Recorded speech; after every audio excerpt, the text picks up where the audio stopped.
quand même, je tiens à rétablir justice devant tout le monde Il ici. s'agit bien sûr du Monopoly. Tombé dans ce trou noir, T'es tombé en amour.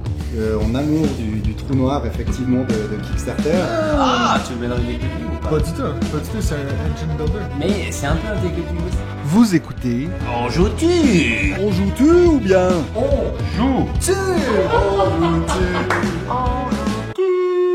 Saison 2, épisode 19, les campagnes de sociofinancement en 2022. Avons-nous changé d'avis et d'habitude? Salut tout le monde, bienvenue à l'épisode 19 de la saison 2 du podcast On joue-tu.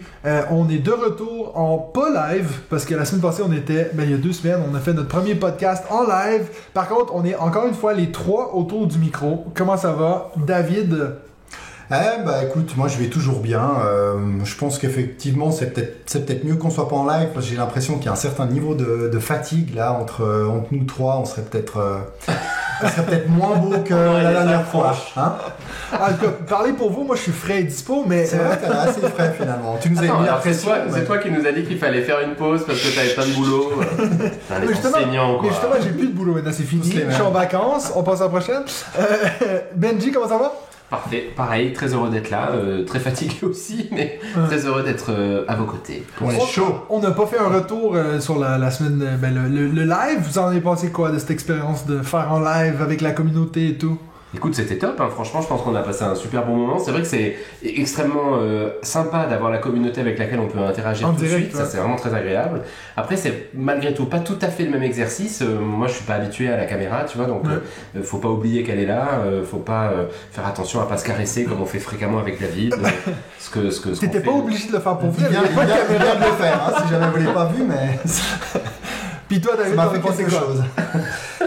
Moi j'ai trouvé ça super et je me réjouis vraiment que la prochaine fois qu'on ait un stagiaire ou une stagiaire qui nous fasse la sélection des remarques et Oui. commentaires puis qui nous les affiche sur l'écran géant que tu vas prochainement nous installer dans, Oui, le, bien dans le sûr. studio. Comme ça on On aura entendra. moins besoin de surveiller nos écrans. Donc C'est ça vrai. serait bien. S'il y C'est a vrai que quelqu'un déjà- qui peut se porter volontaire. Déjà, depuis la dernière fois, j'ai déjà dépensé une jolie somme parce que je vais Ouais. tout pimper le studio pour faire des lives. Donc, prochaine fois, d'ailleurs, on n'a pas encore prévu c'est quand la prochaine fois, mais vous pouvez être sûr que la prochaine fois, ça va être encore mieux. Puis, il y aura surtout pas de problème d'internet, ça c'est sûr. Oui. Ah, ça, c'est certain. À moins qu'il soit totalement coupé, ça on sait pas, mais Ça, non, ça va. là il a fait fort. Là, j'ai vu quelques petits, comment on va appeler ça, des petits ustensiles, enfin des machins informatiques là, avec des petits boutons qui clignotent et qui s'allument. Ça a l'air vraiment bien. Donc ça se professionnalise en tout cas. petits Mathieu, boutons il est au qui taquet. Si on avait besoin d'une confirmation que c'était toi le plus vieux, on le Oui, dit. c'est ça. Les petits machins! Non, en avec, plus, je bosse un peu là-dedans, mais le mot m'échappe. Donc, c'est pas grave. les petits machins qui... Donc, j'imagine que là, ça fait 2 semaines qu'on n'a pas eu les news à David. Ah. J'imagine qu'il va en avoir un certain nombre, là. 7. Bon, heureusement Sept pour nous, on n'avait pas de questions de la semaine quand on a fait le live. C'est vrai. Donc, on a On le n'avait temps. pas de question de la semaine. Non. Bah, il y en avait plein surtout, mais les réponses arrivent Ah, à bah mesure, oui, c'est donc, sûr, voilà. bien sûr. On n'avait pas une question Ouais, globale. Donc, je te laisse commencer avec ton premier news, David. Oui, parce que je crois que je suis pas le seul à en avoir. Enfin, Benji, je te regarde pas parce que déjà que tu viens de finir ton top 5, donc... Moi, je crois pas que j'ai de news, effectivement. Non, alors les 2 premières news, donc je vais en faire 2 en 1, concernent des futures ou actuelles extensions qui, moi, m'intéressent particulièrement, c'est pour ça que je vais en parler. Il y a une future extension qui a été annoncée pour Living Forest. Donc Oh, et je pense qu'on va reparler de ce jeu tout à Ouais, l'heure, ouais, donc ouais, on va ouais, pas aller bien trop sûr. loin, mais c'est vrai que j'avais dit lors d'un épisode qu'à mon avis, ce jeu méritait une extension parce que je pense qu'on peut aller plus loin vu qu'il combine quand même pas mal de mécaniques, il y a beaucoup de possibilités. J'ai un peu l'impression qu'on fait souvent la même chose et je pense qu'on n'est pas loin de trouver un petit quelque chose qui peut l'amener vraiment plus loin. Donc, est-ce que ce sera cette extension? Il a vraiment le petit côté éditeur. Pour l'instant, on sait pas. C'était hein. un petit quelque chose. Il Mais- manque un petit quelque chose à ce jeu. Moi, je pense que ça prendrait une grosse extension pour le rendre acceptable. Sinon, il y a une extension qui sort là maintenant pour Rift Force. C'est un bon jeu J'en à ai déjà deux. parlé, non? Dans le... non? L'extension, je ne crois Non, pas. non, mais le jeu de base, du jeu même, oui. Je le sors pas assez souvent, mais c'est vrai que cette extension, alors, ça rajoute pas mal d'éléments qui, à mon avis, en tout cas pour moi, vu mon niveau à ce jeu, n'en demandent pas, mais ça rajoute aussi tout un mode solo avec plusieurs niveaux de campagne et également, je crois, une campagne à 2 où je ne suis pas certain. Peut-être que je mélange avec l'autre extension dont je vais parler et qui m'intéresse plus. Celle-ci, c'est Charts of Infinity. qui là arrive avec une extension L'ombre du salut, qui est déjà sortie en anglais mais pas encore en français, et qui arrive là ces Shadow jours of the Salut. avec, sans doute, Exact. je n'ai pas ton niveau donc je ne saurais le Oh, confirmer. ça se travaille. Personne là- n'a le niveau à Benji. Et là, il y a une campagne coop, justement, donc deck building en coop, 2 nouvelles missions solo, parce que le solo était assez limité. Quand on gagnait une fois, on avait l'impression qu'on avait un peu fait le tour et il n'y avait pas trop après de challenge. Donc là, il rajoute toute une série de challenges. Et là, la coop, c'est vraiment la campagne où on affronte des monstres qui deviennent de plus en plus puissants.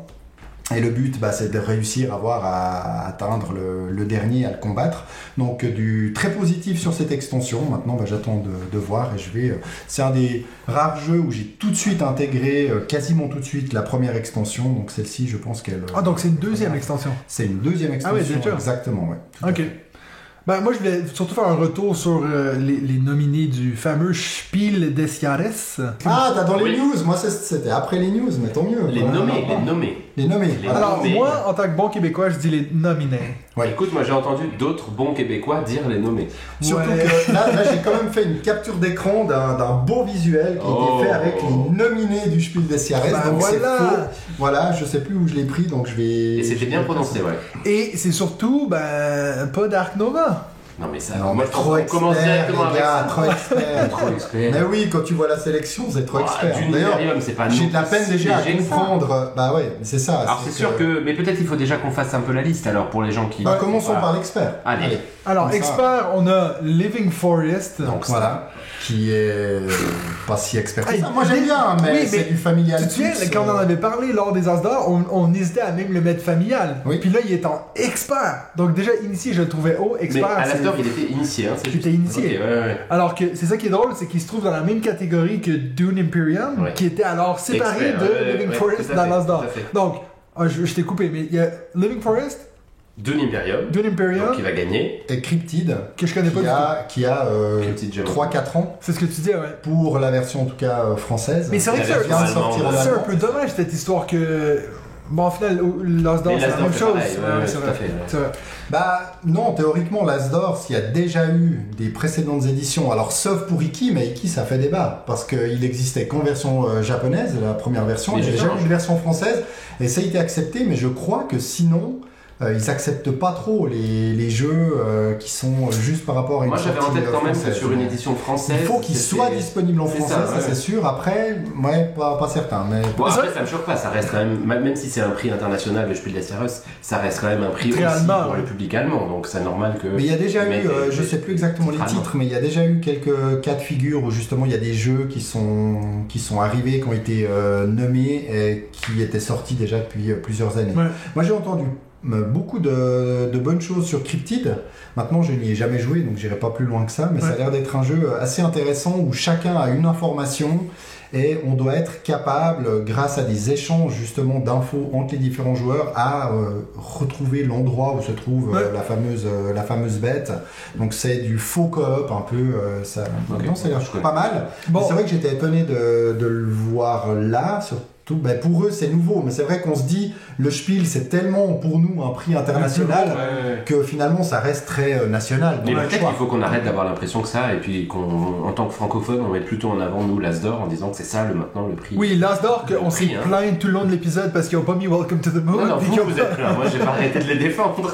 Mais moi, Mais je là, on peut dire du mal maintenant en disant pourquoi le Spiel n'a pas mis Ark Nova. Alors ça c'est classe. C'est Bon, quand même. Surtout que la ce sœur est qui allemande. les sauve, c'est qu'ils l'ont quand même mis dans la shortlist, Ouais. que je sais pas trop comment tu dis en français, sur les présélections, ou je sais pas trop comment t'appelles. Ouais, là. En fait, il y avait Shortlist, ça le fait. ça le fait. Ça devrait- Il y avait ça déjà devrait quoi, passer. 5-6 jeux, et puis parmi ces 5-6 jeux-là, il y avait Ark Nova, Ouais. qui a été écarté pour Living Friggin' Forest, mais voilà.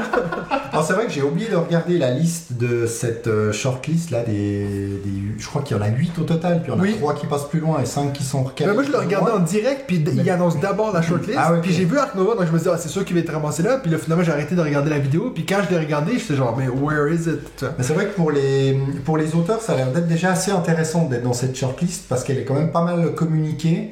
Et pour les professionnels, peut-être après ceux qui vont commander les jeux, les distributeurs ou autres, il y a quand même un intérêt pour cette shortlist. Ouais, donc voilà. C'est bien trouvé.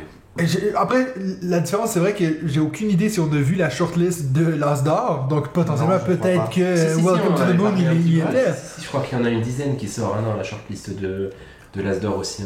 En tout cas, Je crois qu'on en avait On a discuté. déjà tout oublié. moi j'avoue que, même si c'est peut-être controversé ce que je vais dire, mais ça me choque moins que Ark Nova soit pas dû que Welcome to the Moon n'avait pas été nominé pour l'initier. Moi, justement, c'est drôle parce que ce mois-ci, bizarrement, avec Nadia, on fait beaucoup de parties de Welcome to the Moon, puis vraiment, je trouverais que c'est un chef-d'œuvre ce jeu-là.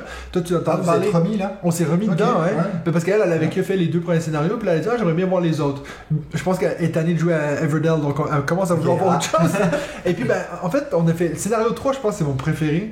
Je vais pas vous spoiler. C'est celui mais- que j'ai toujours pas fait. Ah, c'est ça que t'as Mais oui, fait?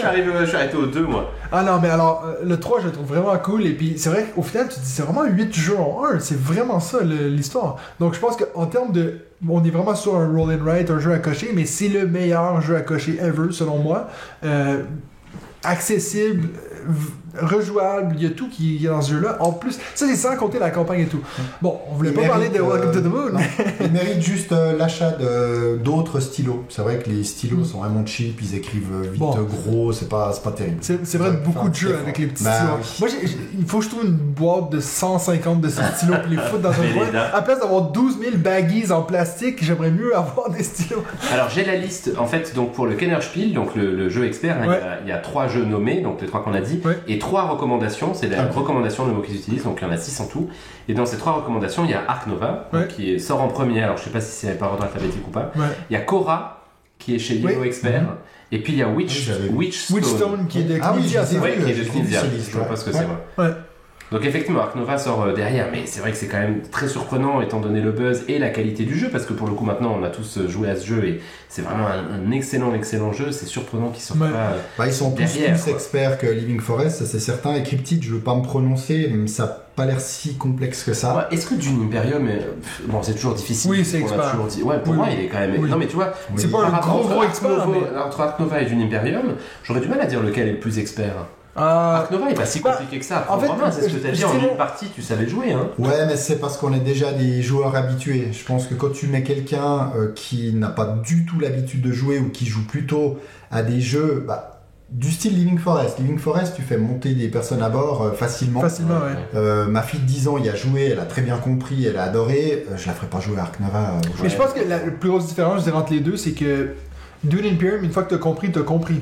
Tandis que Ark Nova, t'as beau avoir compris, avant que tu maîtrises vraiment le truc, ça prend quand même quelques parties. Par contre, tu trouves peux pas? avoir du plaisir, même si finalement tu maîtrises pas tout. Et puis chaque partie peut avoir un axe différent aussi. Donc finalement, Ouais, mais je sais c'est pas, en plus sur Dune Imperium, je pense qu'il y a quand même aussi une belle courbe de Non, pas progression. du tout. T'as tort. C'est Donc, peut-être- bref. moi j'ai l'impression d'être nul Ouais, encore. on est encore sur les experts, mais il y a quand même d'autres catégories. Hein. Ouais. On fait un pronostic ou bien Oh, bah, tous Dune Imperium. Dune Imperium. Ouais. J'espère. C'est le seul qui semble être vraiment à sachant sa que place cette effectivement, année. je connais pas Cryptid non plus. Et puis t'as pas joué non plus à Living Forest. Non mais je jouerai pas. Non, c'est ça. Tu sais, il y a C'est Forest clair. dedans, il y a Living. Ouais. Hey, non, mais pour une fois que moi je bâche Il y un aurait jeu. Dead Moon. Mais attends, là, j'irai, tu attends, vois, il y a mais- du feu qui veut cramer toute la forêt. Ah Ça non, risque de mais tuer vous faites les- chier, Non, mais Bon, un jeu nature que j'ai pas envie de jouer, ça en dit C'est là. très inquiétant. Ça en dit C'est là. très inquiétant. Non, mais le pire, c'est que je pense que ça devient un peu comme toi, Broom Service, tu vois, cette idée que t'es obligé Oui. de bâcher un jeu, mais au final, ça te dérange pas de jouer. J'aurais aucun problème à jouer à Living Non, mais Forest, faut mais y c'est jouer juste à que je quatre. trouve que. Tu joues à C'est ça, moi j'ai joué à 2, c'est ce que tu m'avais dit. Puis c'est vrai que je serais assez chaud, mais c'est jamais de la vie qui va intégrer ma ludothèque. Mais si toi tu me le proposes, je dirais pas non. On attend l'extension et puis on attaque. On fera Ouais, deux. c'est ça, on en parlera. Jeu de l'année, donc le Spiel. Yes. Là, moi je suis très très content parce qu'on retrouve. C'est la deuxième chance pour Top 10 qui avait pas gagné l'As d'or Ouais. l'année dernière. Il était déjà nommé. Il était nommé l'année Ok. dernière Ok. à l'As d'or. Et maintenant, il est ici avec les autres, dis-moi, Cascadia. Donc un autre jeu que je suis très content de Ouais, voir. Et puis pour le coup, Scout, que Scout, j'ai ouais. aucune idée. Mais du coup, toi qui as joué à Living Forest et Cascadia, enfin vous deux d'ailleurs, Cascadia, il est vraiment plus simple que Living Forest. Oui. Ok. Mais, C'est ça, j'aime bien une réponse comme ça, Claire. Disons les que- règles sont plus vite expliquées. Ouais, les règles sont beaucoup plus vite expliquées. Tu peux aussi jouer avec la version simple, familiale. Donc là, oui, c'est plus simple.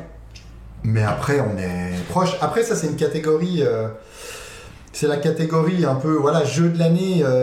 Ils disent pas vraiment qu'ils vont pas mettre un semblant l'expert. d'expert. Ou surtout quand tu vois le niveau de l'expert Oui, qu'il y a. Bah, disons que c'est très proche, quoi. Il y a quand même un plus grand écart entre Living Forest et Dune Imperium que entre Cascadia et Living Forest. Mais du coup, Voilà. voilà, donc On est pas on voit que forcément- Kennerspiel a vraiment pas beaucoup de sens, quoi. Non, Mais mais je vous lis la liste de recommandations après. Oui, alors, il y a juste quand même cette histoire de Scout là. Ah oui, Donc, il y a Scout, ouais, donc tout à là, fait. on va pas. C'est un jeu Je connais de Kei Kajino. cirque. Donc on doit créer un peu, on doit, je crois, prendre des artistes. Ça a l'air d'être un petit jeu assez, peut-être pas nerveux, je vais pas dire n'importe quoi, mais jeu de cartes, etc.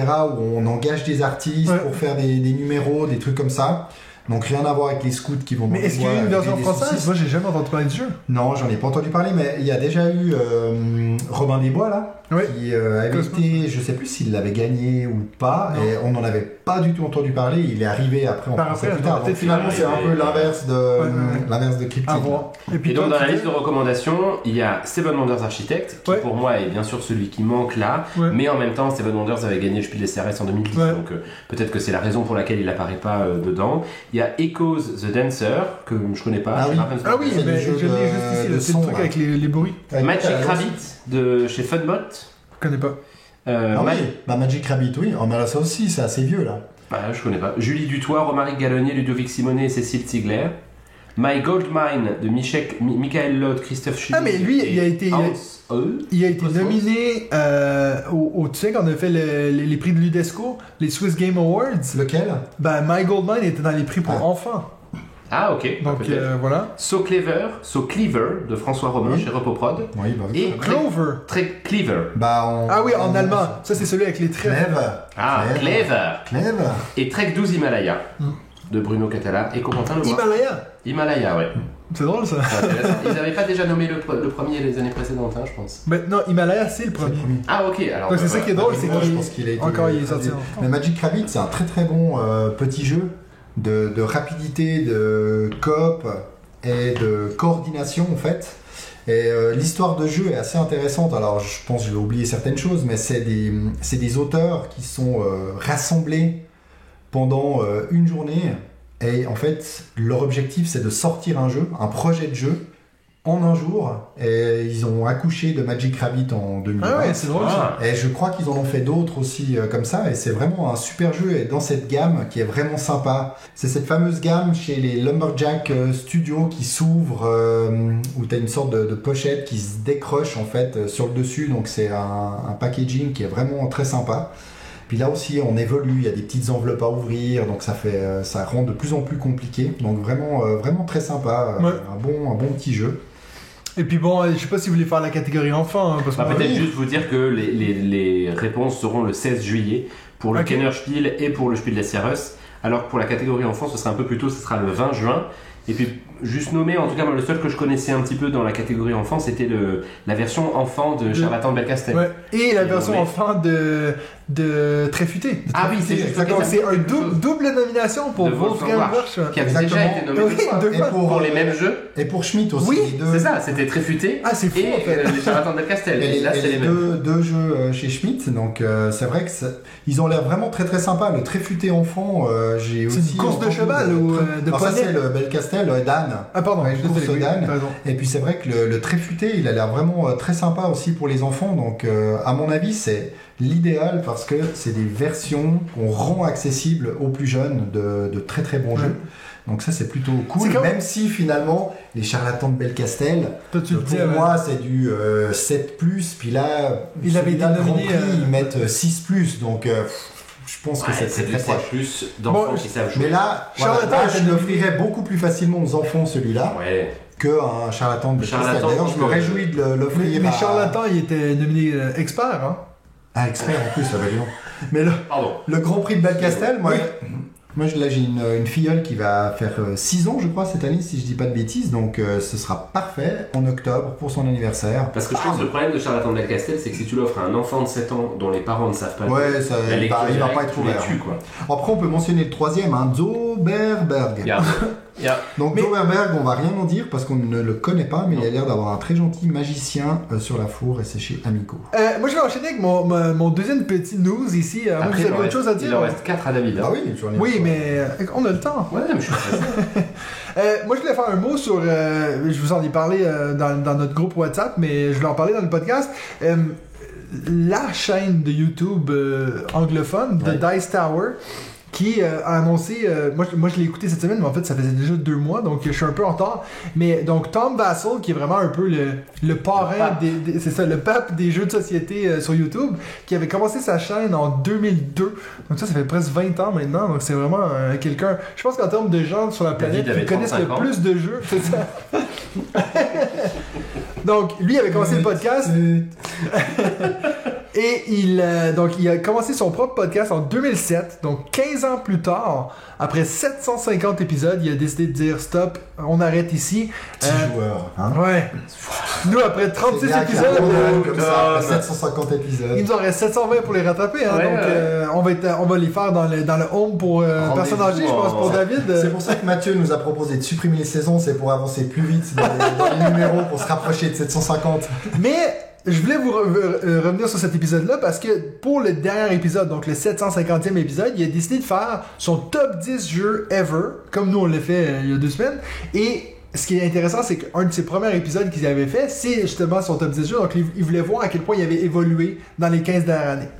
Sur ces top 10 jeux, il n'y en a qu'un qui était déjà il y a 15 ans. C'est un jeu qui s'appelle Cosmic Encounters. Je sais pas si vous connaissez. Non.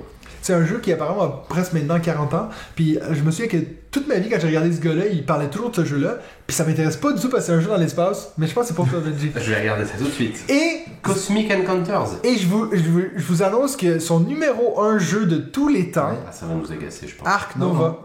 Ah non, putain. Ark Nova, donc un jeu qui est sorti l'année dernière aux États-Unis, mais lui s'est sauté dans son premier jeu de tous les temps. Pour un mec qui joue depuis 40 ans. C'est ça que je dis. Donc, tu sais, quand on dit est-ce que la hype est vraie ou quoi que ce soit, c'est quand même un argument assez convaincant. On rappelle aussi que le créateur d'Ark Nova, Mathias Wige, c'est son premier jeu. T'imagines le gars qui regarde le top 10 de tous les temps de Tom Vassell puis il dit Ark Nova en 1 quand c'est ton premier jeu, je pense que tu touches plus à... Je pense il faut pas qu'il refasse de jeu en fait. Mais non, c'est ce qu'on disait la dernière fois, c'est que le prochain jeu va être catastrophique, quoi. Bah, il va faire une version deluxe sur Kickstarter. Ouais, déjà. Ça va peut-être faire un peu j'achète. J'ai vu passer là des petits pimps de Ark Nova où t'as les... Comment ça s'appelle? Les enclos en 3D, déjà. Avec ça des petits animaux à mettre ça dedans, donne non? tellement envie, en fait. C'est pas mal, ça. C'est quand même fou que ce soit un jeu sur la nature qui t'excite autant, Benji. Oui, mais c'est ce que je vous ai dit. Je pense que le thème m'excite pas du tout, mais le jeu est vraiment très très bon. Donc il y a un plaisir à construire son truc qui est vachement bien fait. Donc voilà. J'adorerais Ark Nova où tu construis ta mine dans l'espace. Dans l'espace, mais ça arrivera pas.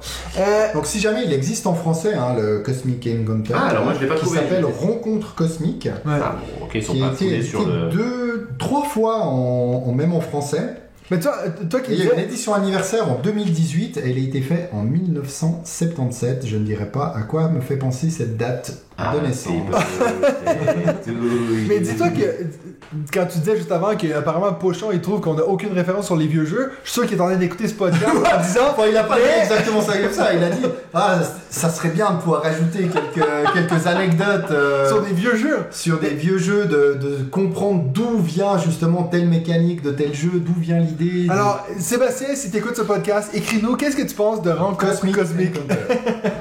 Donc je sais pas du tout si Tom Vassell a appris le français pour écouter notre podcast, mais s'il nous écoute, félicitations quand même parce que 750 épisodes, faut y aller quoi. Congratulations Tom. Et puis de toute façon il a pas fini sa carrière pour ceux qui sont stressés, et c'est juste qu'il arrête le podcast pour aller sur YouTube. On peut dire aux gens ce qui se passe, c'est que Tom rejoint On Joue-tu. Oui, il va venir, il est très s'installer, admiratif. et puis il est en train de prendre ses cours de français. C'est lui le stagiaire de notre prochain live. C'est ça. Il est en train d'apprendre le français, donc donnez-lui au moins 2 ans et puis ça va être bon. Donc voilà. Beau, ça. Enchaîne avec des news, David, parce que je sais que t'en as 12 en attente. Ouais, donc là, je vais retirer un peu le niveau vers le bas, mais il faut quand même qu'on avance. Hein. Donc, petit jeu, Cartaventura, qui a annoncé donc 2 nouvelles versions pour septembre et décembre. Donc, Versailles en septembre et Hollywood en décembre. Donc, ce sera déjà les 5e et 6e. Donc là, je crois qu'ils ont loupé la 4e. Le bon filon. Oui, je sais plus comment il s'appelle, mais tu as loupé la 4e. Toi, t'as joué à aucune, non? Si, je jouais au Viking. Le premier. Ah oui. Ouais. Et puis, sinon, qu'est-ce que je voulais dire? Oui, alors vous avez vu aussi cette sortie d'une édition Master chocolatier d'Azul. Oui, tout à Vous avez fait. vu ça? ouais. Ah, j'ai pas vu. Donc une sortie qui est prévue pour Essen 2022. Donc au début, quand j'ai vu ça, j'ai dit ils vont faire un truc où tu peux manger en Les fait, manger. les carrés de Non, chocolat. non, Mais non. Mais c'est vraiment avec plutôt que d'avoir les carreaux en porcelaine, tu as les Ah, carrés les de roses. chocolat comme les boîtes de chocolat que tu peux offrir. Sinon, c'est exactement le même Azul que le premier Azul. Alors mais c'est juste, joli, pas la hein, même pièce. les pièces sont jolies, mais voilà, ils ont trouvé un nouveau filon. Il y a Catan qui revient pour Xème version, mais Legacy cette fois-ci. J'ai failli y jouer ce Non, week-end, les Et amis. oui, Catan Catan. Legacy. Pourquoi J'ai t'as fait failli une jouer à soirée- ça? J'ai fait une soirée pour les 40 ans d'un pote et il était tard et à un moment donné un mec dit ah mais j'ai amené des jeux de société. Donc je dis bah super, qu'est-ce que t'as amené? J'ai amené Catan et Carcassonne. Bon, je suis allé me coucher. et là j'ai un petit peu peur que tu ailles aussi te coucher parce que je vais parler de... Essayez de deviner. Ça va se passer le 15 juin Ah j'ai peur. et ça ne sera pas Bon un, service. Non. ce ne sera pas un, ce ne sera pas deux, mais ce sera 3 nouvelles versions du Monopoly qui vont sortir. Tu prends Avec, les news attention, là-dessus. oui, attention à les thématiques, le cyclisme, les discothèques, et le troisième, alors j'ai dû chercher parce que c'était Plopsa. Et je pense que nos amis belges ils disent, bah oui, bien sûr, Bien sûr. mais nous on ne connaît pas parce que c'est une chaîne de parcs d'attractions en Belgique, dont le plus grand qui a l'air de s'appeler Plopsaland, qui se trouve tout près de Dunkerque, donc en France, à la frontière. Et je me suis dit, bah alors, pourquoi Plopsa et pourquoi pas Europa Park? Bah parce que Europa Park ça existe. Déjà. Bah voilà. Les amis, Mais- j'aimerais que vous voyiez quand même dans ces moments-là la tête de David parce que il y a quand même un enthousiasme sur son visage. Ah, j'ai vu ces 3 Monopoly l'un à côté de l'autre, j'ai dit ça, Mais, ça fait une news. ouais, mais je comprends pas pourquoi il y a des nouveaux Monopoly à chaque jour. Pourquoi est-ce que c'est des news Parce tout que d'un ça coup? se vend. Ah oui, non, d'accord. Ah oui, non mais quand j'ai vu ces thématiques, j'ai dit c'est magnifique, il faut en parler. Le Plopsa surtout. Le Plopsa. Oui, Mais le discothèque cyclisme- c'est comme assez... Je vais commenter Est-ce qu'il y aura le celui sur Macumba Europa d'ailleurs? Park. Est-ce qu'il y aura le Macumba Le dans petit celui claquement pour là, c'était la Monopoly? main de David sur mon bras. Je vous rassure, mesdames et messieurs.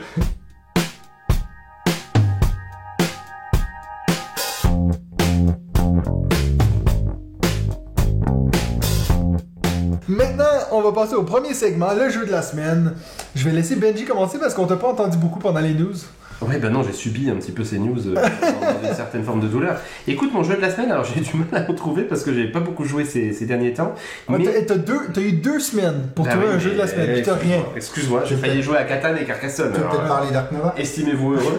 J'aurais pu vous parler d'Ark Nova, je pourrais vous parler de Cascadia, puisqu'on a refait une Ah oui, c'est Cascadia chez David Après notre Clank partie Legacy. Clank La Legacy, première. que j'ai gagné. Et à la limite, c'est pas ça le plaisir c'est que David n'a pas gagné. C'est Mais, sûr. et il a ça, fini ça m'a dernier. ça m'a Non, non, deuxième. non, Ça m'a non, tellement non. rassuré. Non, très franchement, hein, ça j'aurais pas été bien si je l'avais gagné. Non, En non, plus, c'est clair, je sentais que j'allais la gagner. Franchement, c'était surprenant. Bref, Et c'était quoi le 4e scénario? le Le 5e là, ça y est. Ah, Ouais. vous êtes à moitié là. Ça y est, ouais. Bon, on a bien ri de nouveau dans ce scénario-là.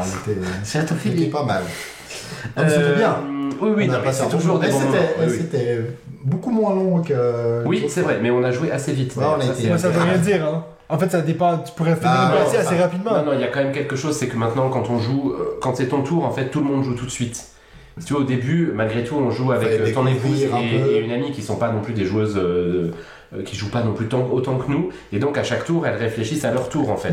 Là, pas du tout sur cette dernière partie. Elle commence à connaître les cartes. aussi. Quand était ton tour, tu poses tes cartes, tu jouais, quoi. Ah, Donc, oui, ça oui. tournait beaucoup plus vite. Bref, Ouais, ça n'est donc- elles te diront que c'est parce qu'elles ont pas les bonnes cartes, que nous on a les Oui, meilleures, non, mais qu'elles bien sûr. arrivent pas. Ce qui est vrai Voilà. dans ton cas d'ailleurs. Tout ça pour dire que je ne vais donc pas parler de ces jeux-là et que je vais vous parler de Kingdom Rush. Faille temporelle. Kingdom Rush, c'est un jeu qui existe sur smartphone à la base. Hein. Ouais, Moi, j'avais c'est beaucoup un joué jeu de à ça. Tower Defense. Ah oui, Ouais, moi, tout à fait, c'est un super sur Tower tablette, là, Defense. sur iPad, qu'est-ce que j'ai joué? Ah ouais, moi aussi, ils en ont fait 3 ou 4, je pense, des Ouais. éditions. Et il était sorti sur Kickstarter et je ne l'avais pas acheté. Et je crois que je vous en avais déjà parlé une fois en vous disant que c'est le seul jeu que j'ai acheté dans le Pledge Manager, en fait, en late Oui, pledge. Ah, j'avais hésité, dis donc. Mais parce qu'en fait, je l'ai. Oh. J'ai même une extension avec, parce que bien sûr, je n'ai pas pu Of course. acheter seulement une boîte. Je sais plus. Je sais plus, je sais pas parce que j'ai jamais joué par contre à l'extension. Et j'avais pas de Tower Defense et je m'étais dit, comme j'ai adoré le jeu sur smartphone, autant essayer avec ça. J'avais déjà joué en solo une fois et là j'y ai joué avec mon fiston il y a 10 jours à peu près sur un week-end. Le principe de Kingdom Rush est assez sympa, en fait les règles sont assez indigestes et c'est dommage parce que finalement le jeu n'est pas très compliqué en lui-même. Vous avez des carrés avec des cases dedans et puis vous allez faire rentrer d'autres tuiles carrées qui correspondent à des ennemis et vous allez devoir recouvrir ces tuiles carrées soit avec vos héros comme dans l'application, soit avec des gabarits de tailles différentes en fonction que vous ayez des soldats, des archers, des mages ou des catapultes. Et à chaque tour, les tuiles avancent et puis bien sûr si elles sortent de votre territoire, finalement vous perdez des points, vous avez un nombre de points de vie limité et votre objectif c'est donc bien sûr de réussir à ne pas les faire sortir. J'ai du mal à prendre un pied intégral sur ce jeu. Je dois dire, là je l'ai ressorti un peu avec plaisir avec le fiston pour voir un peu comment on allait le jouer. Je le trouve pas éminemment stratégique. Je m'ennuie un peu, je dois dire, mais je comprends pas pourquoi. Parce que finalement, le jeu a tout pour plaire, je trouve. Il y a un système et c'est un jeu coop, il y a un système d'évolution des tours, comme dans l'application d'ailleurs. Donc pour ça, il faut pas utiliser une tour et la passer à son voisin dans l'entre-tour, justement. Mais je sais pas, j'arrive pas encore à prendre un grand plaisir avec. Il y a plusieurs scénarios, on a joué le premier là avec mon fils, donc on va se jouer le deuxième je pense ce week-end peut-être d'ailleurs, et je reviendrai vers vous pour vous dire si finalement scénario après scénario on monte un peu en puissance et où ça devient un peu plus cool. Mais par contre sur les règles là vraiment, j'ai beaucoup pensé à toi David en les relisant, elles sont vraiment mal foutues et très compliquées alors que franchement je crois que le jeu n'est pas en lui-même si difficile que ça. Ah, mais c'est vrai que moi il m'avait vraiment fait de l'œil parce que j'avais beaucoup aimé les versions mobiles et moi par contre j'avais racheté un Kickstarter d'un autre Tower Defense qui s'appelle Age of Towers. Je sais pas si. Voilà. Donc j'y ai joué aussi qu'une fois en solo. Donc on pourrait se faire une journée Tower Defense comme ça. Voilà. En plus moi j'aime bien, mais j'aime beaucoup pour le coup. C'est vraiment un jeu vidéo pour moi le Tower Defense, j'adore ça, j'en ai joué à beaucoup et pour le moment j'en ai pas trouvé qui m'excite autant en jeu de société, donc faut l'essayer. En tout cas moi on le rajoute sur la pile. Voilà. C'est des grosses boîtes qui font vite monter la pile. Ah oui, à Kingdom Rush c'est gros. Moi je vais vous parler de mon jeu de la semaine, donc c'est un jeu, je sais pas si vous connaissez, ça s'appelle Stranger Things Attack of the Mind Flayer. Ah oui. Donc, il nous a brandi la boîte déjà plusieurs fois. C'est vrai. Alors, c'est un jeu qui est sorti récemment chez Repose Productions et qui tombe pile poil vu que la saison 4 de Stranger Things vient tout juste de sortir. Oh, quelle coïncidence! Sur Netflix. C'est presque comme si c'était voulu. Donc, pour ceux qui ne connaissent pas, Stranger Things Attack of the Mind Flayer, c'est un jeu d'identité cachée avec du bluff. Et voilà. Ah. Donc, c'est tout un peu des éléments. Encore? Ouais. C'est un jeu qui se joue de 4 à 10 joueurs. Moi, j'avais reçu cette boîte il y a presque un mois maintenant, puis je me dis, mais c'est assez rare maintenant qu'on a 10 personnes autour de la table dans ce coin-là, puis je pense pas que c'est un jeu qui est top à 4. Et puis la semaine dernière, j'ai eu la chance de pouvoir y jouer avec des élèves. Parce que j'avais des demi-classes qui finissaient, c'était leur dernier cours. À place de montrer un film, j'ai dit on va faire des petits jeux. Juste avant les examens, les gamins, on va jouer. Au lieu de réviser. Tranquille. Et puis voilà, on a joué à Stranger Things Attack of the Mind Flayer. On a fait 3 parties. La première partie, on a vraiment pas aimé. Mais vraiment pas. J'ai fait ce jeu-là avec... Imagine les élèves de Mathieu. Ah putain, il va nous ressortir. Et il aura de nouveau pas lu les règles avant. Tous les autres ont le plaisir de se faire un film et nous on va faire et encore une fois, il dit non quand on demande de jouer au loup-garou puis il nous sort ça. Ah là là, Monsieur Guéry, on peut changer. Donc, on a fait une première partie de ça et puis c'est vraiment tombé à l'eau. Donc, en fait, la petite twist originale avec ce jeu comparé à d'autres jeux comme le loup-garou ou comme Resistance, c'est que oui, on tire les rôles au début, il y a des gentils, il y a des méchants, mais ce qui arrive, c'est que pendant la partie, il y a des gens qui vont se faire infecter puis qui vont devenir méchants. Donc, ça, je trouvais que sur papier, c'était méga intéressant, parce que c'est cette idée qu'en fait, en mai, on aura des cartes qui sont soit bleues ou rouges, en gros, c'est ça. Et puis, si tu arrives à avoir 3 cartes rouges, parce que pendant la partie, on va se passer des cartes comme ça, si tu reçois 3 cartes rouges, tu deviens méchant. Donc toi, tu le sais, mais pas les autres. Exact. Donc toi, tu vas le voir que tu deviens méchant, puis bien sûr, le but des méchants, c'est qu'à la fin de la partie, tout le monde soit mort ou devenu méchant.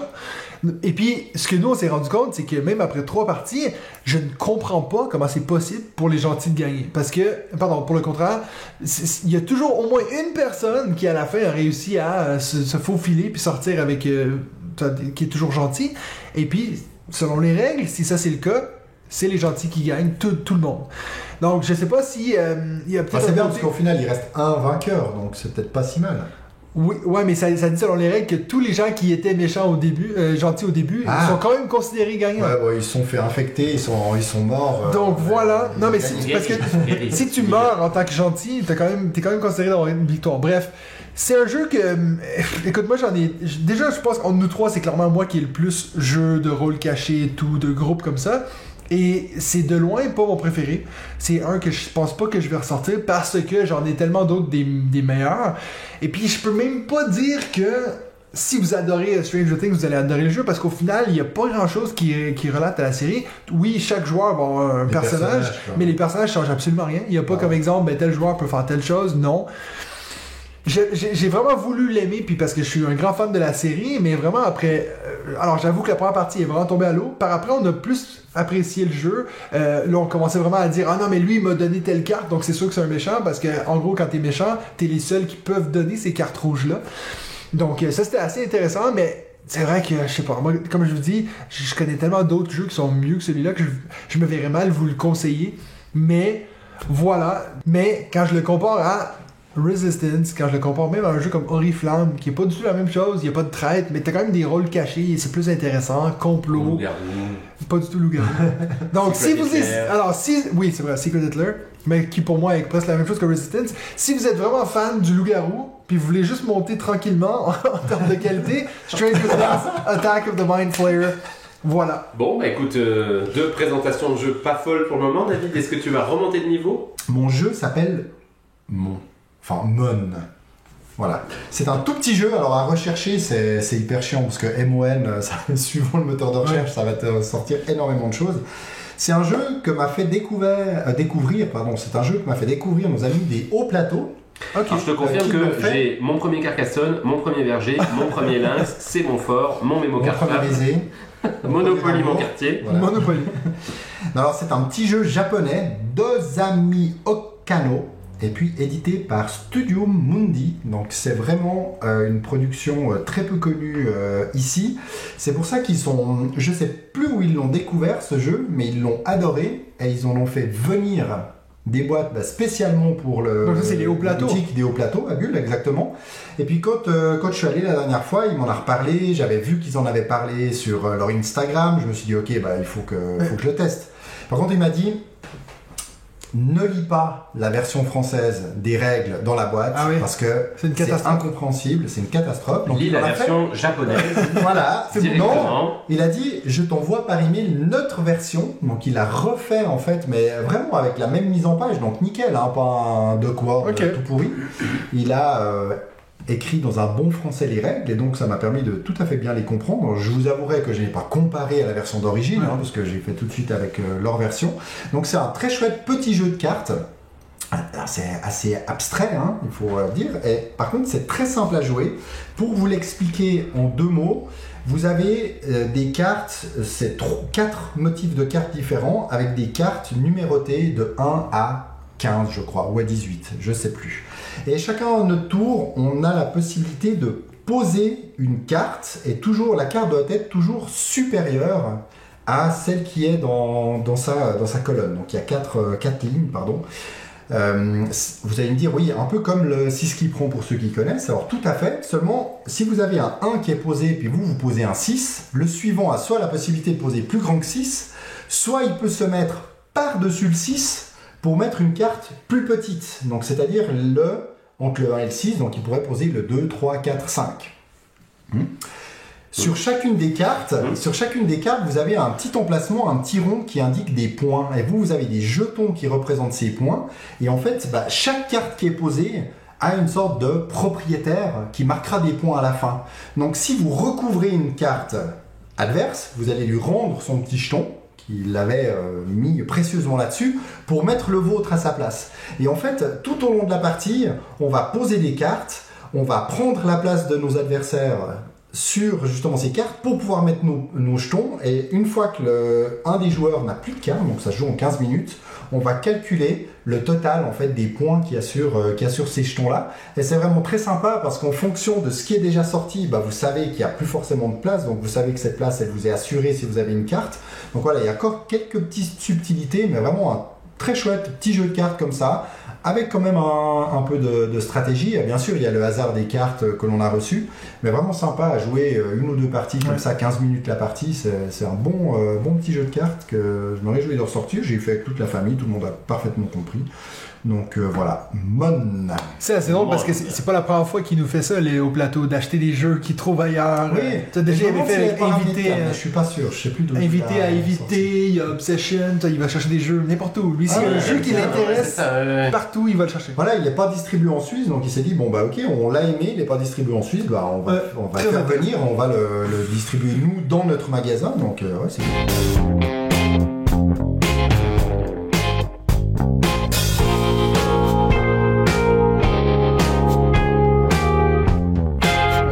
Je te donne du vin.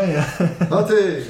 Oui, parce qu'on est en train de boire la bouteille de notre ami Bertrand. Ah, Bertrand. De la communauté, merci Bertrand. qui nous a envoyé une bouteille, 3 bouteilles depuis le sud de la France. Donc, en termes de notre fan préféré... Ouais, il vient de gagner quelques points. Faut reconnaître. Il faut qu'on vous dise que c'est 20h, donc c'était l'heure d'ouvrir la première des 3. Puis on verra ce que ça à la fin du top 5, on verra. C'est ça.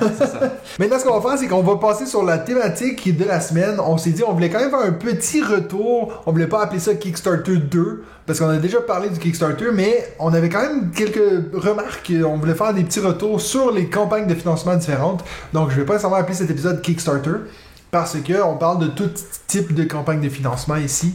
GameFound et autres Ulule.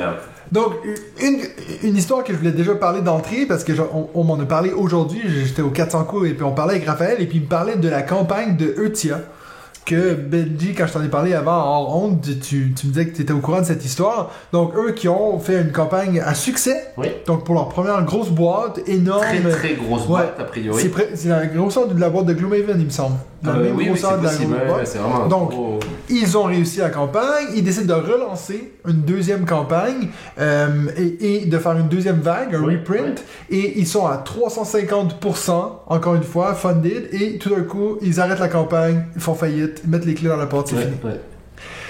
Ça te dit quoi, ça, quand t'entends ça? Ça me dit quoi? Ben, ça me rend triste pour eux déjà. Bon, vraisemblablement, de ce que j'ai entendu et compris de cette situation, c'est que la boîte qui a fait Eutia était en fait une petite boîte, et d'ailleurs il y avait un peu d'inquiétude sur la première campagne, parce que justement les gens se disaient, mais est-ce qu'ils vont vraiment finir par financer cet énorme projet qui est vraiment un gros truc? Et puis, toi, tu l'avais backé ou non, parce que c'était que en anglais. Okay. Donc je t'avoue que j'avais d'ailleurs pas entendu parler tant que ça de la première campagne. Hein. Et puis ils ont quand même réussi à le financer, mais l'hypothèse c'est qu'ils ont probablement rien gagné sur cette première campagne financée. Et puis c'est pour ça que on se moque parfois, où il y a des critiques qui sont faites sur des grosses boîtes qui utilisent le financement que l'on fait pour en fait financer le jeu d'après, et puis se permettre d'avoir un petit coussin pour amortir. Mais en fait, quand il n'y a pas de petit coussin pour amortir, il se passe ce qui s'est passé là pour cette boîte. C'est-à-dire qu'ils ont fait leur premier jeu à perte ou au mieux juste à l'équilibre, et puis au moment de lancer le deuxième jeu, les paliers de financement étaient en fait beaucoup trop inférieurs par rapport à la réalité de ce qu'ils devaient vraiment gagner pour pouvoir s'en sortir, et puis la cinétique de la campagne n'a pas dû être ce qu'ils imaginaient, ça n'a pas dû monter assez vite, et ils se sont dit il vaut mieux qu'on arrête maintenant, parce qu'en fait on va pas pouvoir financer cette deuxième campagne. Je trouve que c'est plus honnête de leur part, ils auraient pu tout aussi bien finir la campagne, et puis une fois que c'est fini, l'argent il est chez eux, donc si c'est en faillite, vous n'avez pas de jeu, vous avez perdu votre argent. Là au moins ils ont dit on peut pas aller plus loin, on ferme. Et c'est triste pour eux, c'est triste pour le jeu, parce qu'en plus il y a d'excellents retours sur ce jeu, vraiment un peu globaux, donc je pense qu'il y a plein de gens qui attendaient ce reprint pour partir. Ça veut dire que ceux qui ont backé Eutia vont se retrouver avec une petite pépite qui va pouvoir un peu faire augmenter le prix pour leur vente. Bah là, c'est vrai que la deuxième campagne, ils avaient quasiment atteint le demi-million d'euros. 494, 494. Et puis là, il était prévu en 6 langues, dont le français. Tout à fait. Donc, comme tu dis, je pense que c'est mieux qu'ils aient arrêté là plutôt qu'ils empochent l'argent puis qu'ils se barrent avec. Est-ce que le projet peut être repris par d'autres ? Après, moi, ce que je vois aussi dans le jeu, c'est que c'est le problème de ce genre aussi de gros jeux avec énormément d'éléments, des figurines, Le matériel, ouais. du matériel à tout va, donc un coût de production qui est énorme. Et même si finalement vous en vendez plus de 2000 pour une campagne comme ça, est-ce que vraiment vous gagnez quelque chose sur... Bon, déjà, sur je le veux dire, pledge, c'est franchement, difficile. on pourrait en faire un épisode complet sur est-ce que vraiment il y a de l'argent à faire dans le monde du jeu de société. J'ai l'impression que les grosses compagnies, même eux, si tu compares par exemple des films ou des choses comme ça, je pense qu'ils font quand même beaucoup moins. Ouais. Ah oui, bien sûr. Je sais Oui, pas oui, si- il y a de l'argent à se faire, sinon il n'y aurait pas autant d'éditeurs je que sais ça. pas si Asmodée dira la même chose. Non, c'est clair, mais là on parle pas d'Asmodée, là on parle de. Non, mais je pense que on il y a parle de de nous l'argent. trois qui Si, startent un ouais. Kickstarter. tu sais. Non, mais il y a de l'argent à se faire, mais je pense qu'on a déjà eu cette discussion il n'y a pas si longtemps que ça. Tu Ouais. dois te faire de l'argent sur des jeux comme Top 10, sur des jeux comme Jungle ouais, Speed, sur des jeux comme Doodle, etc. Splendor, même Qui à la limite, tu vois. Et c'est ça, mais c'est sûr Ah bah là, que beaucoup, hein. sur des gros jeux de figurines, en fait, je pense qu'en dehors de financement participatif, c'est très C'est difficile ça. de te faire de l'argent et il n'y a pas tant de boîtes que ça qui réussissent sur du long terme. Et c'est pour ça que je trouve.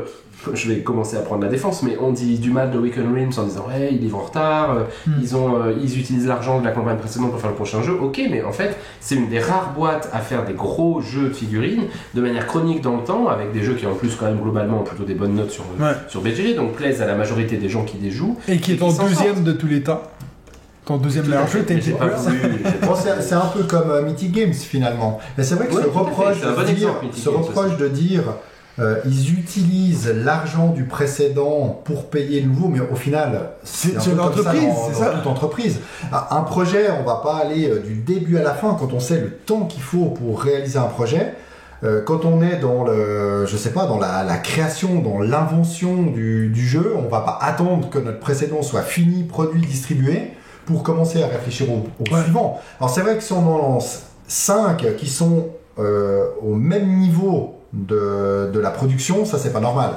Ouais. Parce que on va se dire que c'est les mêmes personnes qui bossent dessus, qui sont au même point. Ouais. Mais par contre, il y a tellement d'étapes que forcément on peut mener plusieurs projets. Alors oui, un projet ne doit pas retarder idéalement à l'autre, mais je pense qu'il y a tellement de délais aussi d'attente dans la production du jeu, dans la livraison, etc., que à mon avis c'est tout à fait normal de produire d'autres jeux. Et je ne pense pas que c'est à cause de ça qu'il y ait des projets qui soient en retard.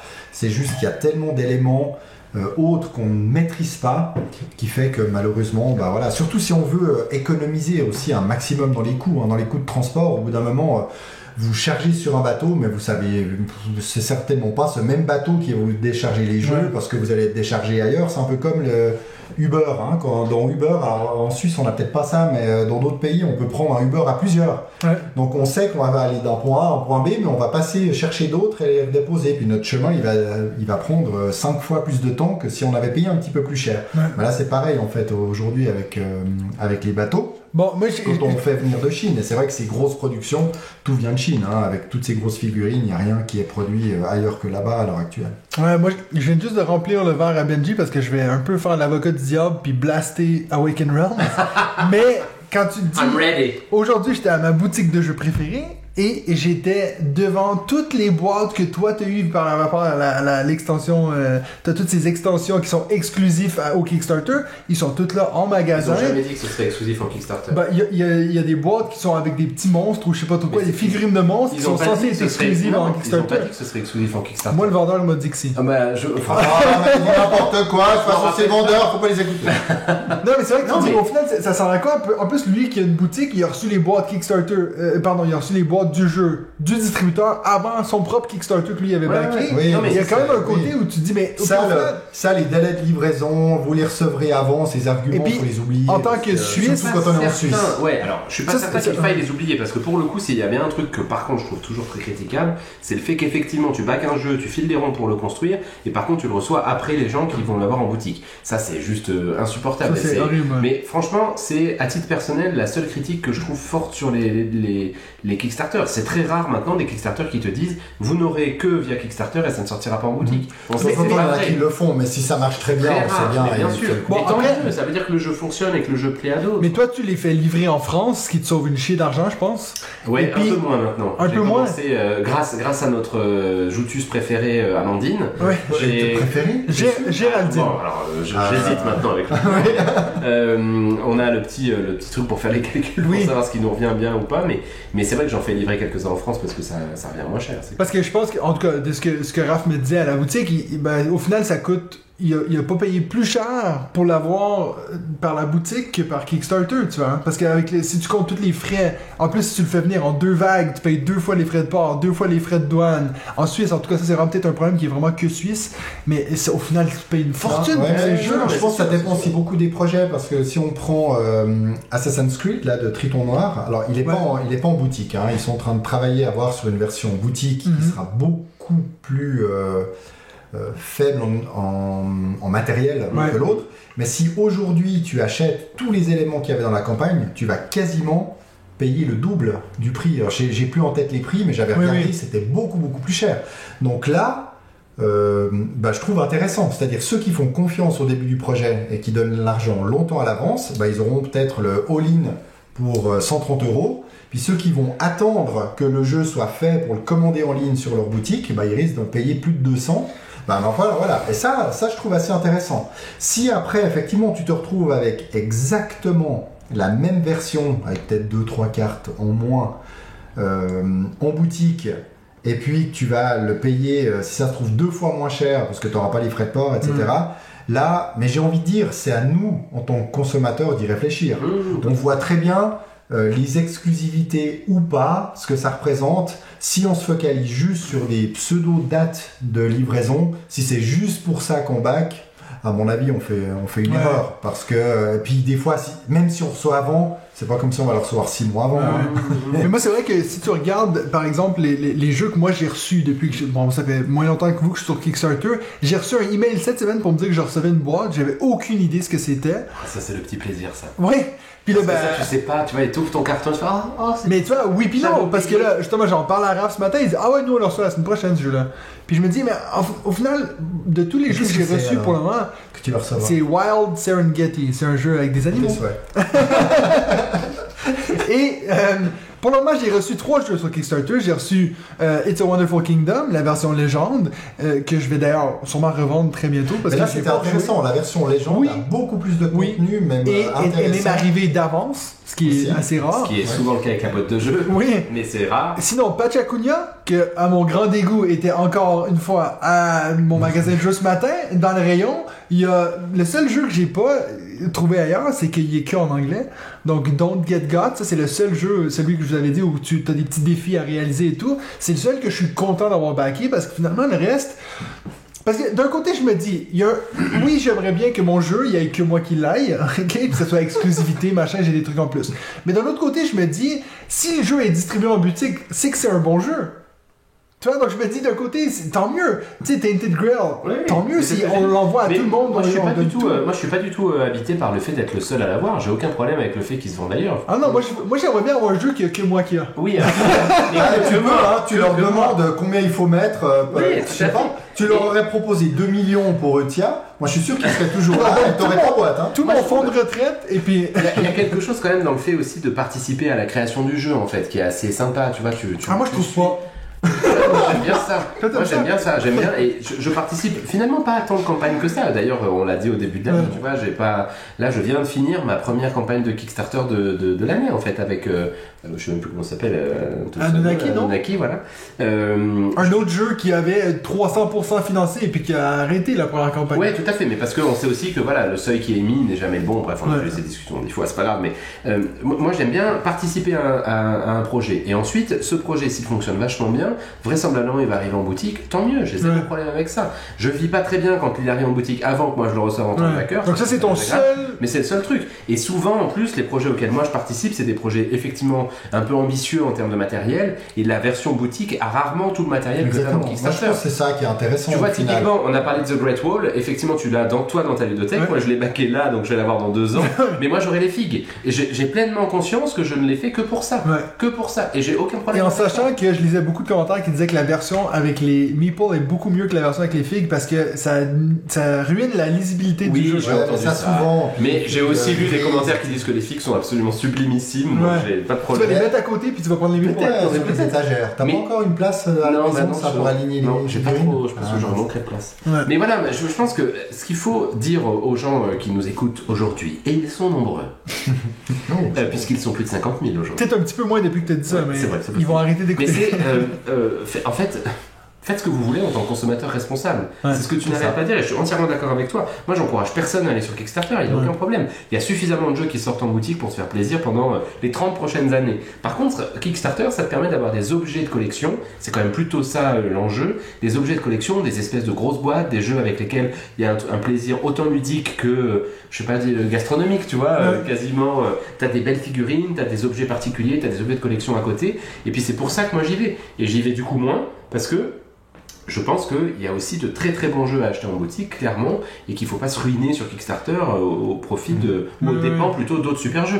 Ark Nova, c'est un excellent exemple, on en parlait tout à l'heure. Ark Nova, il est pas sorti sur Kickstarter, du coup il est moche comme un cul, c'est pas possible.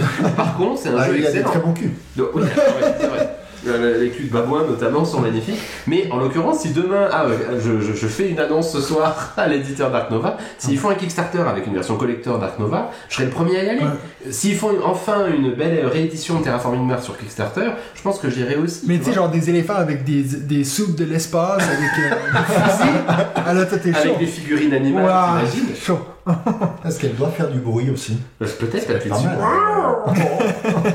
Non, mais je pense que on est assez d'accord, en tout cas Benji et moi, mais c'est vrai que dans 3 des 4 derniers jeux que j'ai achetés sur Kickstarter et autres, parce qu'il y en a sur GameFound, dont les Châteaux de Bourgogne, là c'est clairement quasiment objet collector. Oh, J'aime oui, j'aime les Châteaux de Bourgogne.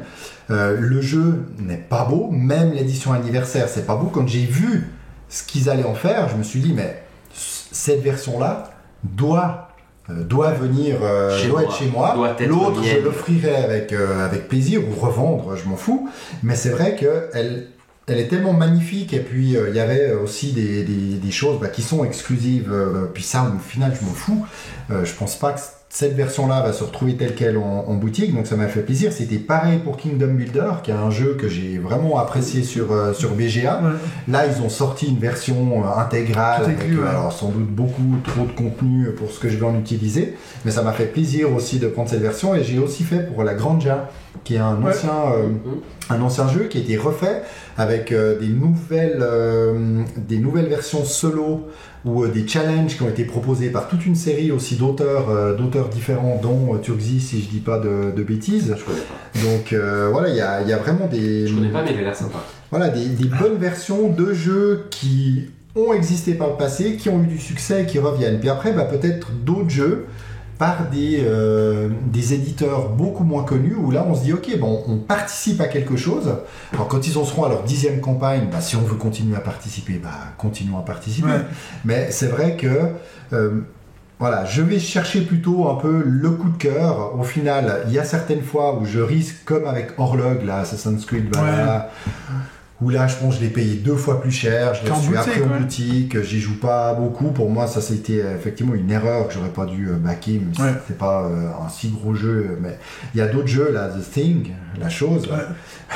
J'ai même pas encore ouvert le carton parce que c'est vrai que j'avais backé ça sur le coup en me disant ah mais ce film d'horreur que j'ai regardé quand j'étais ado, incroyable. Hein. J'ai reçu ce carton immense. Là ils en parlent en boutique. Le Paston a dit un super jeu un peu dans le style de Nemesis, etc. Ouh. Mais je pense que j'ai la version, avec toutes les figurines, qui vont sans doute beaucoup plaire à Benji. Mais je suis pas pressé de l'ouvrir, d'apprendre à y jouer, parce que je pense qu'en plus je vais pas y jouer beaucoup. Il y a Cactus Town que j'ai reçu, je l'ai vu en boutique, c'est une petite boîte. Moi j'ai la boîte, la méga triple boîte. Je me dis, voilà, est-ce que j'ai besoin de ça? Sans doute pas, c'est sûr. Donc maintenant je réfléchis un petit peu plus, je vais plutôt chercher l'édition collector. Je regarde que les éléments qui sont dans cette édition sont vraiment différents. C'est ce que j'ai eu avec Créature Confort, finalement, dont je vous ai déjà parlé. C'est vrai que il y a plein de petits meeples qui sont hyper choux en bois. C'est une édition qui est magnifique, qui n'est pas du tout la même en boutique. Je suis content de l'avoir comme ça, parce que je trouve qu'il y a ce petit aspect aussi, on est content de sortir, on est un peu fier de sortir ce jeu-là.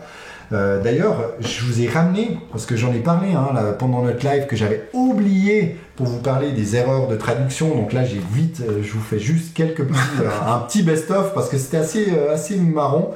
Donc heureusement qu'ils les ont changés, parce que là, par exemple, j'avais le tisserand qui me disait « Ayez en main au moins 9 matériaux ».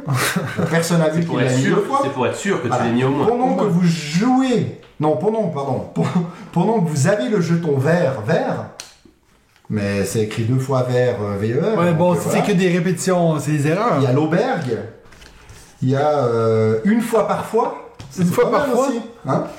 Celui-là, alors après, il y avait des traductions, je pense que c'est des traductions québécoises d'ailleurs. C'est ce que j'ai validé. Mathieu a validé la chaise berçante. Alors c'est vrai que nous, c'est plutôt la chaise à bascule, mais la chaise percée, mais sinon voilà. c'est pas Et puis, il y a la courte pointe aussi, qui est un joli édredon, un peu mais duvet, ça un tissu. Quand même, ce mot, je crois. La courte pointe, c'est possible. Mais comme sur la chaise berçante, ils mettent +2 si vous avez aussi une courte pointe.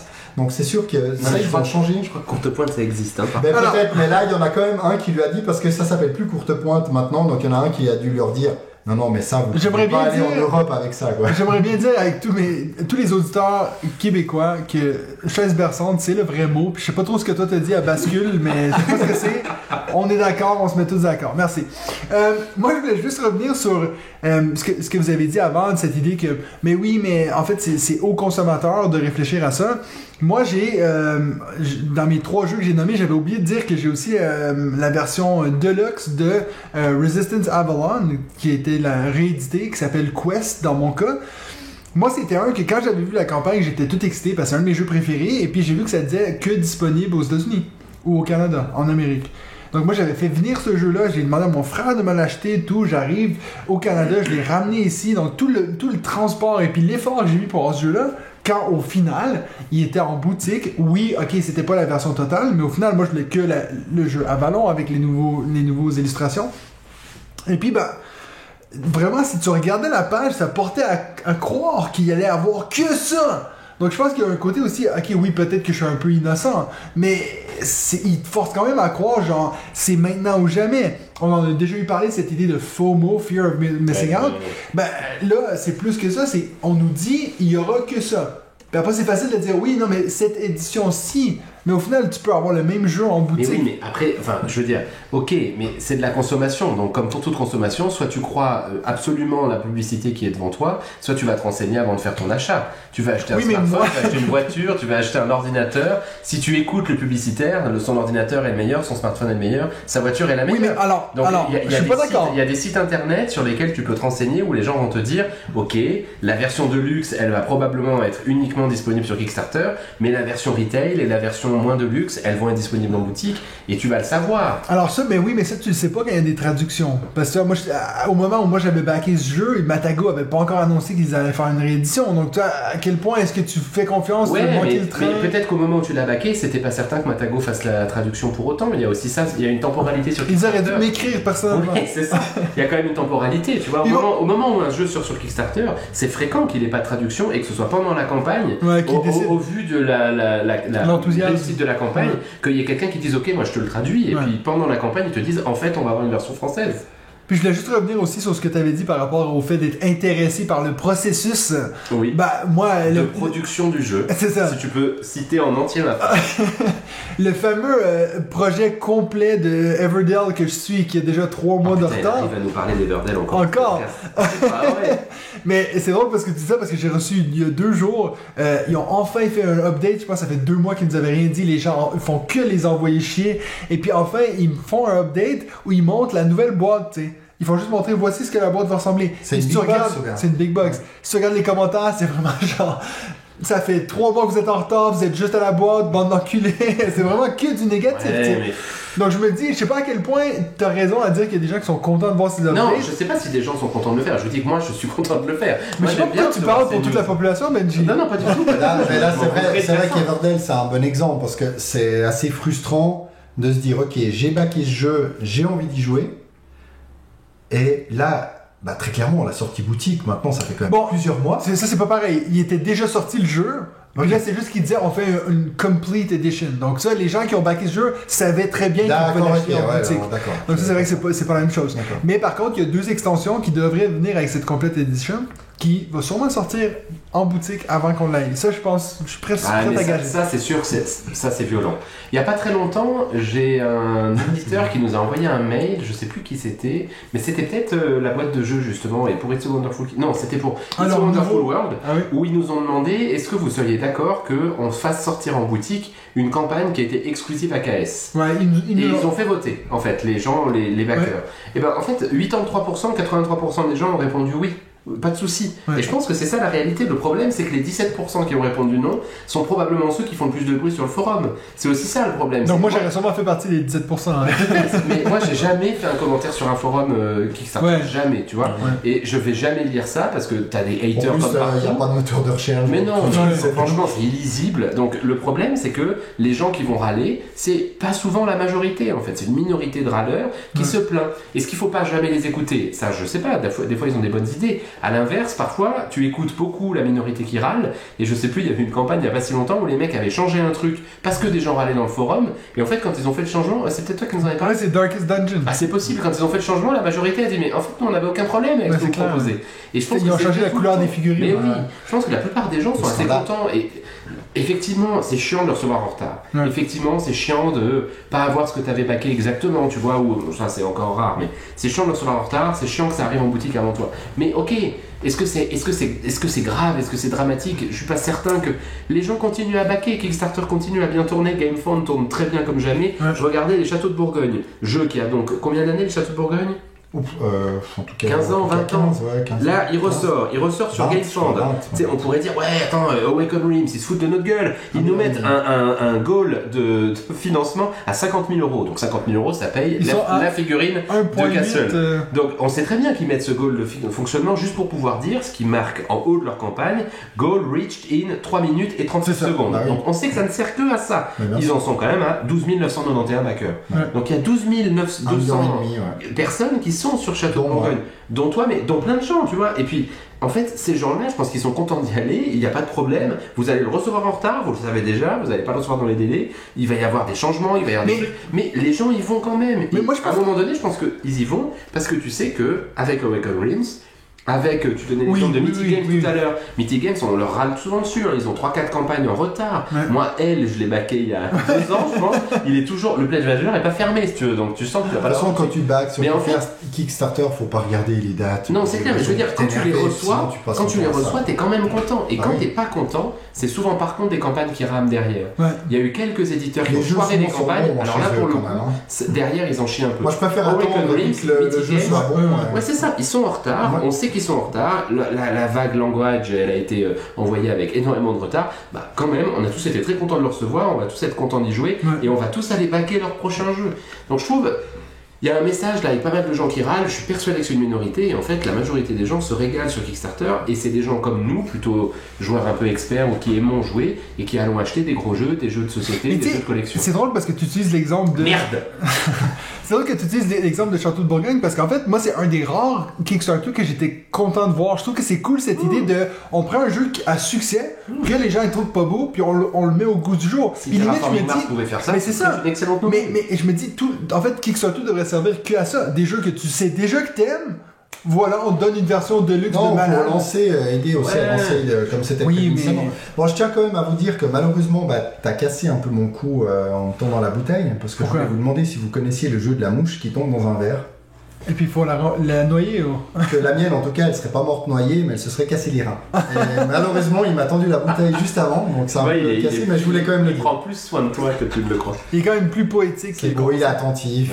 Alors, écoute, on est bien reçu, on est bien reçu. Il faut quand même qu'on finisse ce sujet. Je voulais vous poser la dernière question.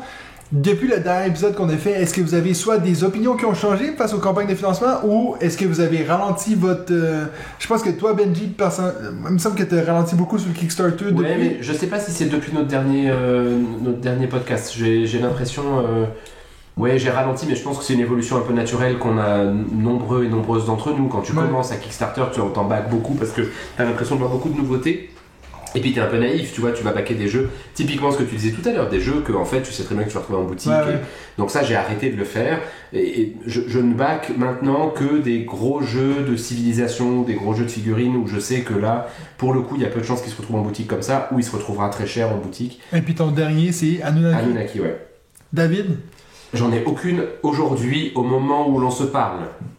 Oui, moi c'est vrai que pareil que Benji, je me suis quand même pas mal calmé parce que Ouais, bon, et j'étais un peu surexcité. J'ai réécouté Oui. le dernier épisode, puis tu me disais que t'avais genre je sais plus, 40 campagnes. Là, j'ai compté, donc il y en a 44 que j'ai baqué Ouais. jusqu'à aujourd'hui.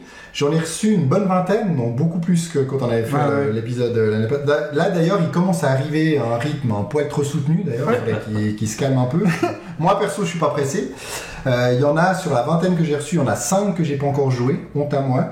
Et cette année, j'en ai baqué 6.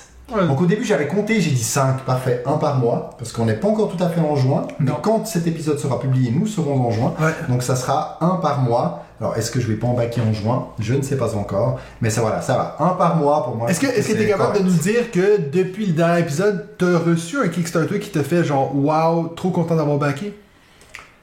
Alors il faudrait peut-être que je regarde la liste, mais c'est vrai que Créature Confort, franchement, c'est une très belle découverte. Ah ouais? Je pense que c'est un très joli jeu. Et puis t'es content de placement de dés. vis-à-vis la version boutique ou? Oui, d'après ce que j'ai cru voir, alors j'ai pas tout analysé la version boutique, mais la version est bien au-dessus au niveau Kickstarter. Maintenant, sinon, c'est vrai que, comme j'ai dit, il y a d'autres jeux que j'ai reçus, que j'ai même pas ouvert un peu honte à moi. Carnegie. Je viens de le recevoir. Je sais pas encore à quoi ressemblera la version boutique, mais la version KS, elle est juste incroyable. Quand on ouvre cette boîte et que tout est rangé un peu à la façon de Seven Wonders Architect, mais puissance 1000 presque. Ouais. Tout est déjà dépunché, rangé dans les boîtes. Parce que c'est vrai que des fois, moi, la frustration, c'est tu reçois le matériel, t'as la boîte, t'as des rangements, t'as plein de trucs à dépuncher, puis tu dis, mais je mets où? C'est ça. Je mets où? Alors, je suis pas tout à fait quand même, si je puis me permettre. Vas-y, toi t'aimes bien le dépuncher? Ouais, j'aime bien dépuncher. Non, mais j'aime bien ranger ma boîte, il y a quand même un petit côté mais là-dedans. je suis d'accord avec lui que c'est frustrant quand tu sais pas où mettre quoi. Ah oui, non, c'est sûr. Ouais, comme Ark Nova, tu reçois tous les trucs, tu dis mais c'est quoi qui va où? Alors il y a une petite explication, mais on voit une image que d'un des deux rangements, et l'autre on voit qu'un petit peu. Puis ils disent rangez comme vous voulez, ils mettent quand même rangez comme vous voulez cette deuxième boîte. Merci pour ce commentaire. C'est vrai que moi je suis assez...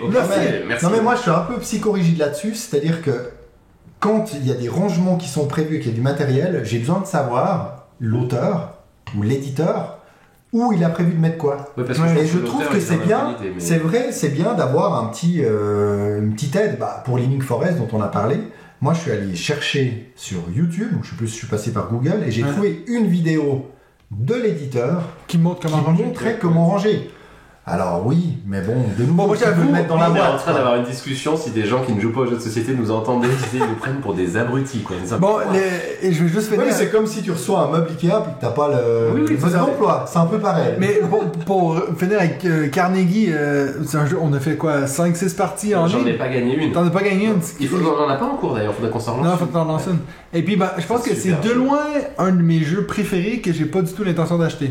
Dans le sens que j'adore jouer en ligne. On va être deux à l'avoir. Oui, en plus ça, je pense, je me vois mal expliquer ce jeu à des gens, une soirée jeu. En ligne, par contre, je te promets que je suis très frustré de le jouer en ligne en fait. Ah oui. En ce moment, j'ai un petit. J'adore ce jeu en fait.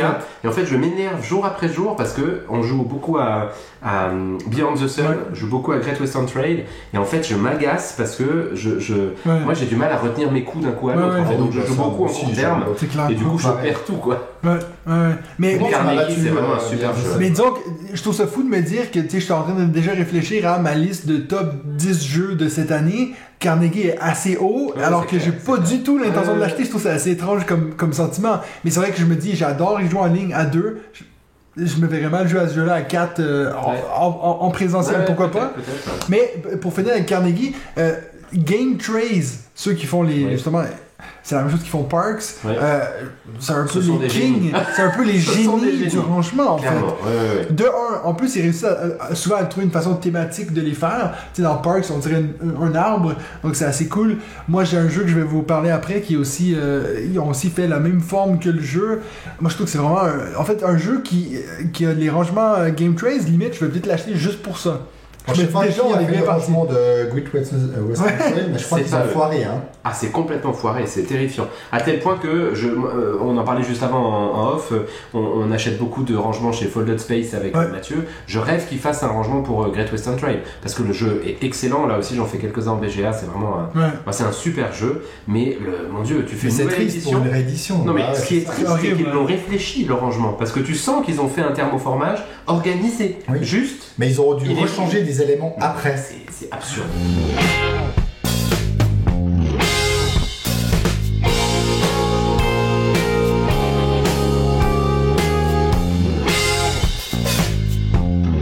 Alors maintenant pour le troisième segment, on va partir sur notre top 5 des jeux. On essaie de faire un petit lien avec la thématique de la journée, donc Kickstarter, mais on s'est dit on va plus regarder sur les jeux qui sont les plus attendus selon nous, Kickstarter ou autres. Donc voilà.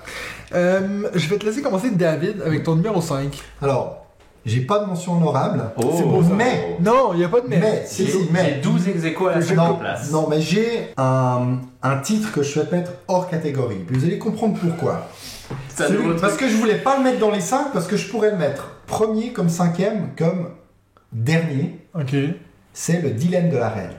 Ah, Parce que le dilemme de la reine va arriver prochainement Ouais. sur Kickstarter. On sait on n'a pas pas exactement d'ailleurs, quand. ouais. Non. C'est bizarre, la pub est très. Et là, pour moi, en fonction de ce qu'ils vont annoncer, je risque de me dire, ah ouais, ok, J'ai ils ont envie. rajouté tout ce qui Le va truc qui amener manquait. Ouais. ce jeu, ou les trucs, parce que je pense qu'il faut peut-être en amener plusieurs, les trucs qui vont l'amener au sommet, ou alors de se dire, bon, finalement, ils vont pas rajouter tant que ça. Donc Ouais. c'est pour ça que je voulais pas le mettre dans les 5, mais je pense que c'est intéressant de le mentionner, surtout qu'ils viennent de teaser le truc avec un visuel en annonçant le dilemme de la reine prochainement sur Kickstarter. Ouais. Donc voilà, pourquoi je l'ai mis en Bon, mention. d'ailleurs, l'image est vraiment cool, je trouve. Oui. Oui. Ça claque vraiment avec Ouais, les c'est drapeaux derrière Ouais, qui correspondent elle est à très la jolie, robe un peu de la reine. Ouais, c'est Bon, mais vraiment d'ici cool. qu'il soit sorti, je pense qu'on sera prêt à s'y relancer. Ouais, je sais pas. Franchement, je sais pas. Même En tout cas, Benji, faut pas qu'il là. sorte demain. Non, mais il sortira pas demain. Je te Non, rassure mais, tout de suite. mais je me dis, si exemple, c'est dans une année et demie peut-être. Ouais. Toujours pas. Si, peut-être. Une année et demie. Non, mais ça m'excite un peu aussi. C'est très bien que tu l'aies mis à cette position, Voilà. effectivement. Tu vois, Parce que je vais quand même suivre la campagne. Ok, mais je t'ai quand même demandé ton numéro 5. Voilà, alors mon numéro 5, donc vous verrez dans ce top 5, j'ai mis des jeux qui peut-être ne sortiront jamais. Mais c'est parce que j'attends des versions françaises de certains jeux qui ont de grandes chances de sortir. Mais Voilà, qui c'est ne pas vont du pas tout les ce que sortir. j'ai fait. Alors le premier, donc mon cinquième, c'est Trickshot. C'est un jeu sur le hockey, Ouais. donc ça devrait te parler, parce Ouais. que c'est un jeu nord-américain qui voit une seconde édition arriver sur GameFound et ils ont fait un sondage via alors un formulaire Google pour savoir justement si les gens attendent une version française et ils ont posé plusieurs questions. Donc est-ce que si les cartes sont traduites en français, ça suffit? Est-ce qu'il faut aussi le livret de règles dans la boîte en français ou est-ce qu'un PDF peut suffire? Donc voilà, ils y ont pensé parce que ça a déjà pas mal été demandé. D'ailleurs, il y a pas mal de youtubeurs québécois qui en ont parlé, qui ont dit que c'est vraiment un super jeu. Gestion de main, lancement de dés, pousse ta chance, etc. Avec des figurines qui sont vraiment sympas, qui sont pré-peintes. Donc vraiment très joli. Une boîte lettonienne qui fait ce jeu. Ouais. Donc j'ai dit nord-américain, mais pas du tout. C'est pas une boîte lettonienne. Nord-européenne. Mais je pense que leur marché principal reste les Oui, Nord-Américains clairement. sur cette thématique-là. exclusif. Mais voilà, 8-1 quand même sur BGG, donc c'est un chouette jeu de sport. Il n'y en a pas tant que ça. Non. Hein, des jeux de sport, oui, il y a Flamme Rouge, mais on s'enflamme Et puis, rarement sur des jeux de sport. Potentiellement un que tu vas reparler pendant stop, non? Eleven? Eh ben non, je l'ai pas mis dedans. J'y Ok. avais pensé, mais je l'ai sorti parce qu'on en a déjà pas mal parlé Ouais. aussi dans la dernière émission du Kickstarter. Football Manager. Donc voilà, Trickshot. Trickshot en 5e position parce que je sens que cette version française va arriver. Sous quelle forme? On verra, mais Ouais. il y a de grandes chances qu'elle soit là. Ben c'est parfait David parce que tu commences vraiment très brièvement parce qu'on veut faire ce top 5 très vite puis là C'est t'as bon. déjà parlé 4 minutes d'un jeu. Oh, j'étais rapide là. Mais vu que c'est du hockey, je te l'accorde. Dites-nous là dans les commentaires Benji, et tout. Alors, moi Ton j'ai une numéro mention 5. honorable. Non. Non, mais c'est juste un jeu. Non, mais j'en ai pas pour très longtemps. En fait, je pense que je peux réussir à faire un top 5 sur vraiment des jeux que j'attends mais que je n'ai pas baqué. Et il y a juste un jeu que j'attends beaucoup et que j'ai backé. Et du coup, je vais le nommer en 6ème position, c'est ISS Vanguard. Ouais. Le jeu de Mind Clash Games. Donc, 2048. ouais, je sais pas. Il est censé arriver cet été en anglais. Je pense qu'il va pas arriver cet été en anglais. Donc, à mon avis, on n'est pas près de l'avoir. Mais vraiment, je l'attends beaucoup. Et puis, ils ont février 2023. En anglais. Même pas? Ouais, non, en français, je disais. Si je l'ai fin d'année 2023, je pense que je serai content. Je pense. Ah mon Dieu. Vraiment, mais bon, je l'attends vraiment beaucoup ce jeu. Et puis vous savez que j'avais au début été raisonnable, j'avais pris la boîte de base. Et puis j'ai pris les extensions. Puis j'ai pris le Sundrop. Et là, actuellement, je m'arrête. Bon, du coup, c'est mon jeu le plus cher que j'ai jamais backé. C'est la grosse attente de Martin Lafrenière aussi. Ouais, je sais, mais lui, il va l'avoir avant moi parce qu'il va l'avoir en anglais, donc il va l'avoir peut-être cette année. Mais en fait, tu sais, ce qui serait plus simple, c'est que tu apprennes l'anglais en fait. Non, mais je prends moins de plaisir à jouer dans une langue qui n'est pas ma langue maternelle, surtout sur un jeu narratif. Ouais, parce que c'est narratif. Je sais à peu près parler anglais, mais c'est narratif Vanguard. Il y a une part narrative, parce que tu explores l'espace, etc. Okay. Puis on fait parfois déjà assez de fautes dans les règles en français. Non, c'est ça, ouais. Donc voilà, ça c'était mon petit jeu. Ah oui, c'était même pas ton honorable, ça. Non, c'était ma mention honorable. Dans les 5. Je ne l'ai pas mis dans les 5 parce que justement dans les 5, ensuite je vais réussir à vous faire 5 jeux qui ne sont pas sortis. Alors, mon numéro 5, c'est Bredvalda. Bredvalda, c'est un jeu qui va être édité par Phalanx et que vous allez retrouver sur GameFound à partir du 15 juin prochain. Alors, c'est un jeu qui a l'air un petit peu original. En gros, vous êtes sur l'Angleterre, mais d'un temps un petit peu ancien. Et puis, vous allez avoir des figurines. Vous allez rigoler, mais c'est essentiellement à cause de ces figurines que j'avoue être un peu excité par le truc. En gros, c'est des figurines de jeux d'échecs. Qui ressemble beaucoup à des jeux d'échecs et que vous allez déplacer sur votre territoire pour pouvoir petit à petit agrandir votre territoire. C'est un jeu asymétrique, a priori chacun d'entre nous va avoir des pouvoirs particuliers au départ et ça m'a l'air de ressembler à quelque chose de contrôle de territoire.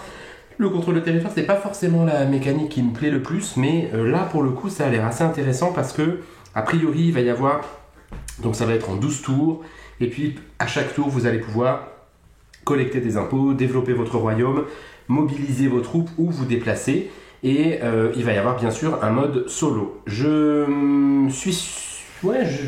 m'excite un petit peu, j'avoue que j'ai envie de voir ce qui va se passer avec ce jeu. Je suis assez pressé de voir la campagne. L'édition a l'air absolument magnifique.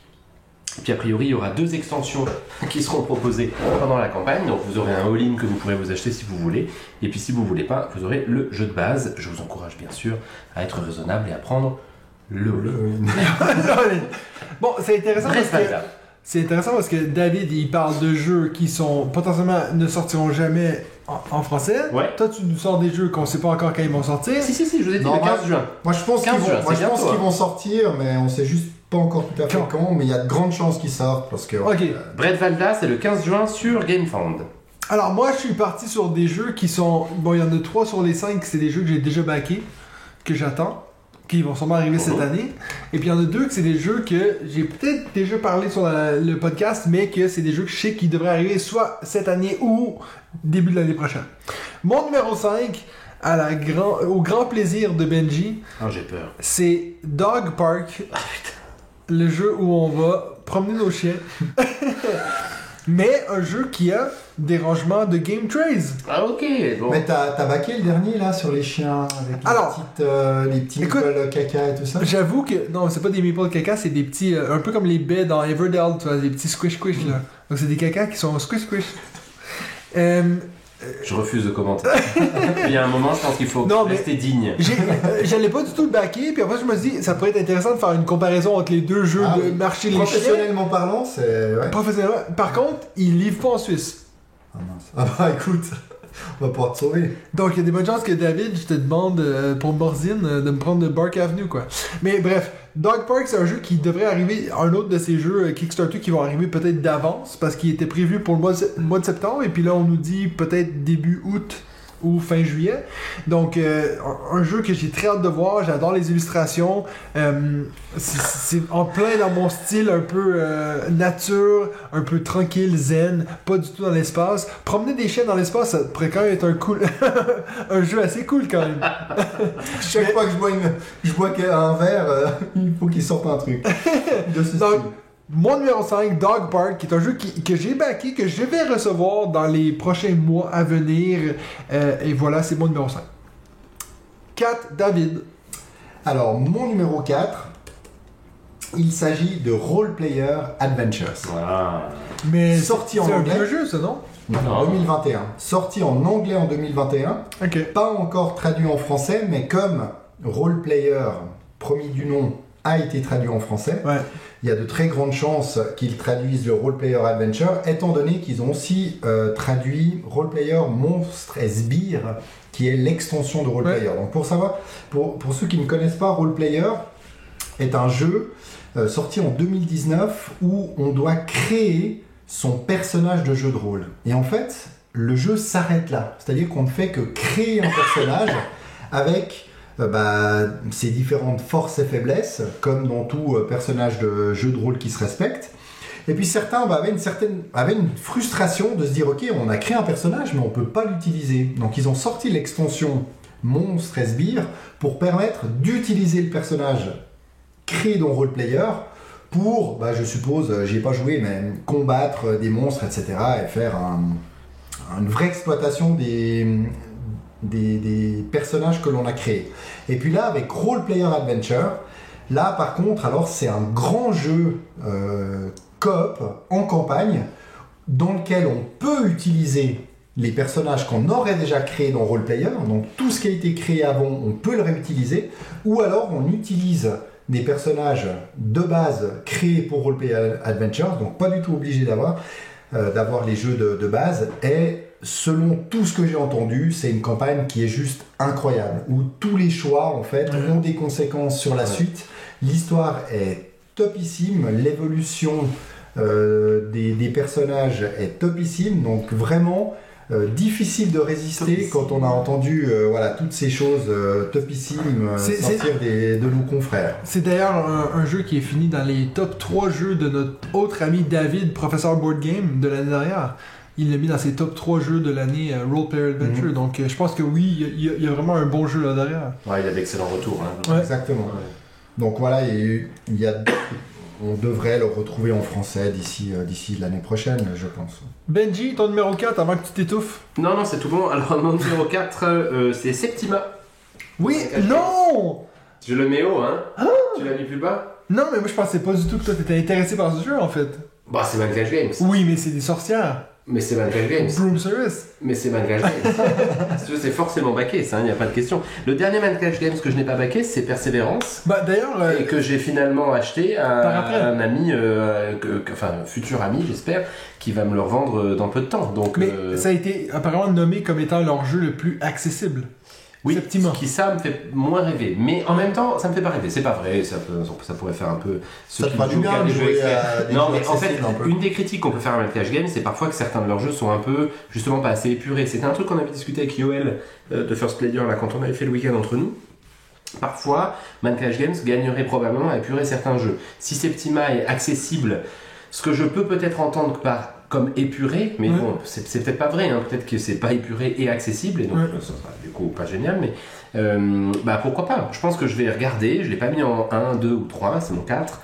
Je vais regarder de très près quand même. Mancage Games, on sait la qualité de leur jeu, on sait que voilà, les auteurs derrière sont bien drivés, la qualité d'édition est toujours au rendez-vous. Je pense que je vais suivre de près, je reconnais que pour le moment je suis abonné à leur mise à jour, là, le thème m'emballe pas des masses, mais je vais quand même regarder ça de près et il y a quand même une forte probabilité que je sois dedans. C'est quand même assez drôle parce que pour moi c'est le truc qui m'emballe le plus, c'est le thème. Ça montre à quel point. Ouais, en fait, je sais, on n'a pas les mêmes différents. plaisirs de thème. Ouais. Mais c'est drôle. Je pense d'ailleurs, en fait, excuse-moi, je te coupe d'abord pour plaisir et ensuite pour dire un truc.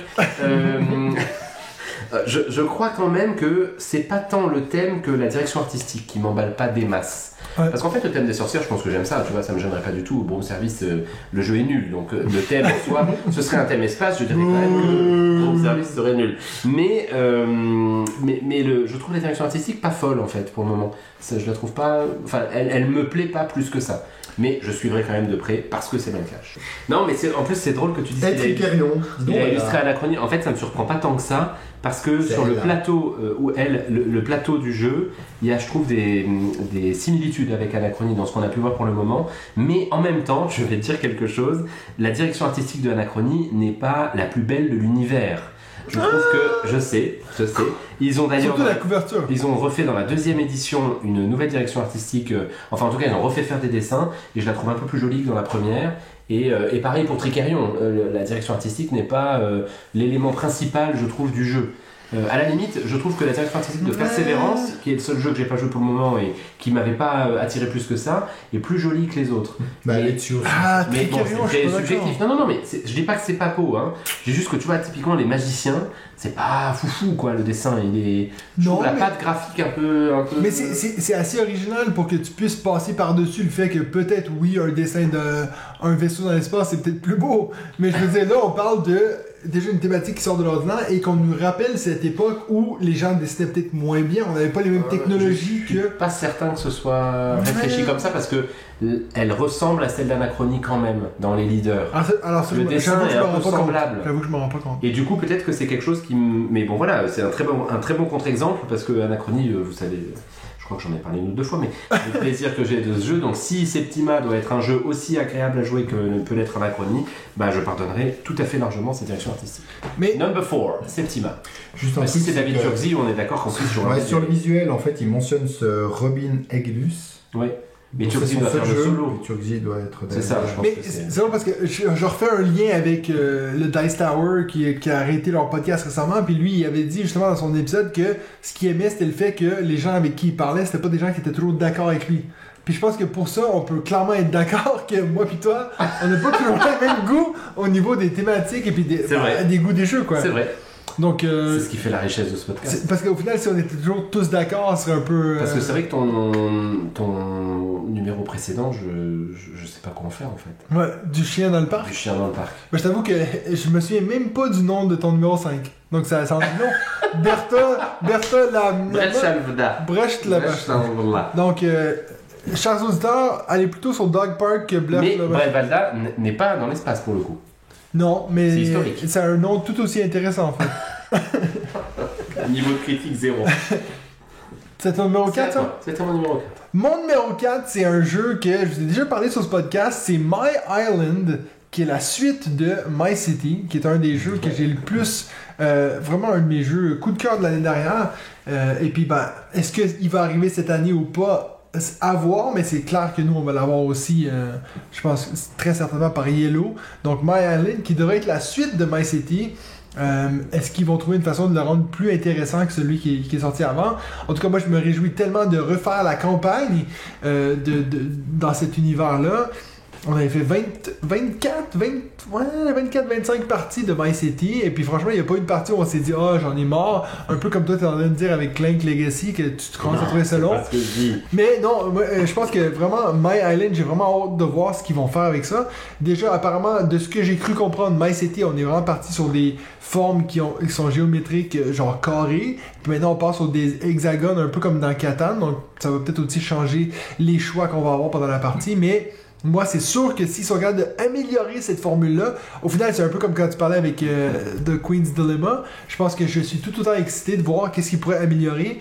C'est drôle parce que souvent avec les films, on se dit tout le temps, les suites peuvent pas être meilleurs que ceux qui sont venus avant. Mais avec les jeux de société, je me dis, s'il est pas meilleur, ça sert à rien de le faire. Donc, j'espère qu'il va être meilleur, My Island. Je croise les doigts.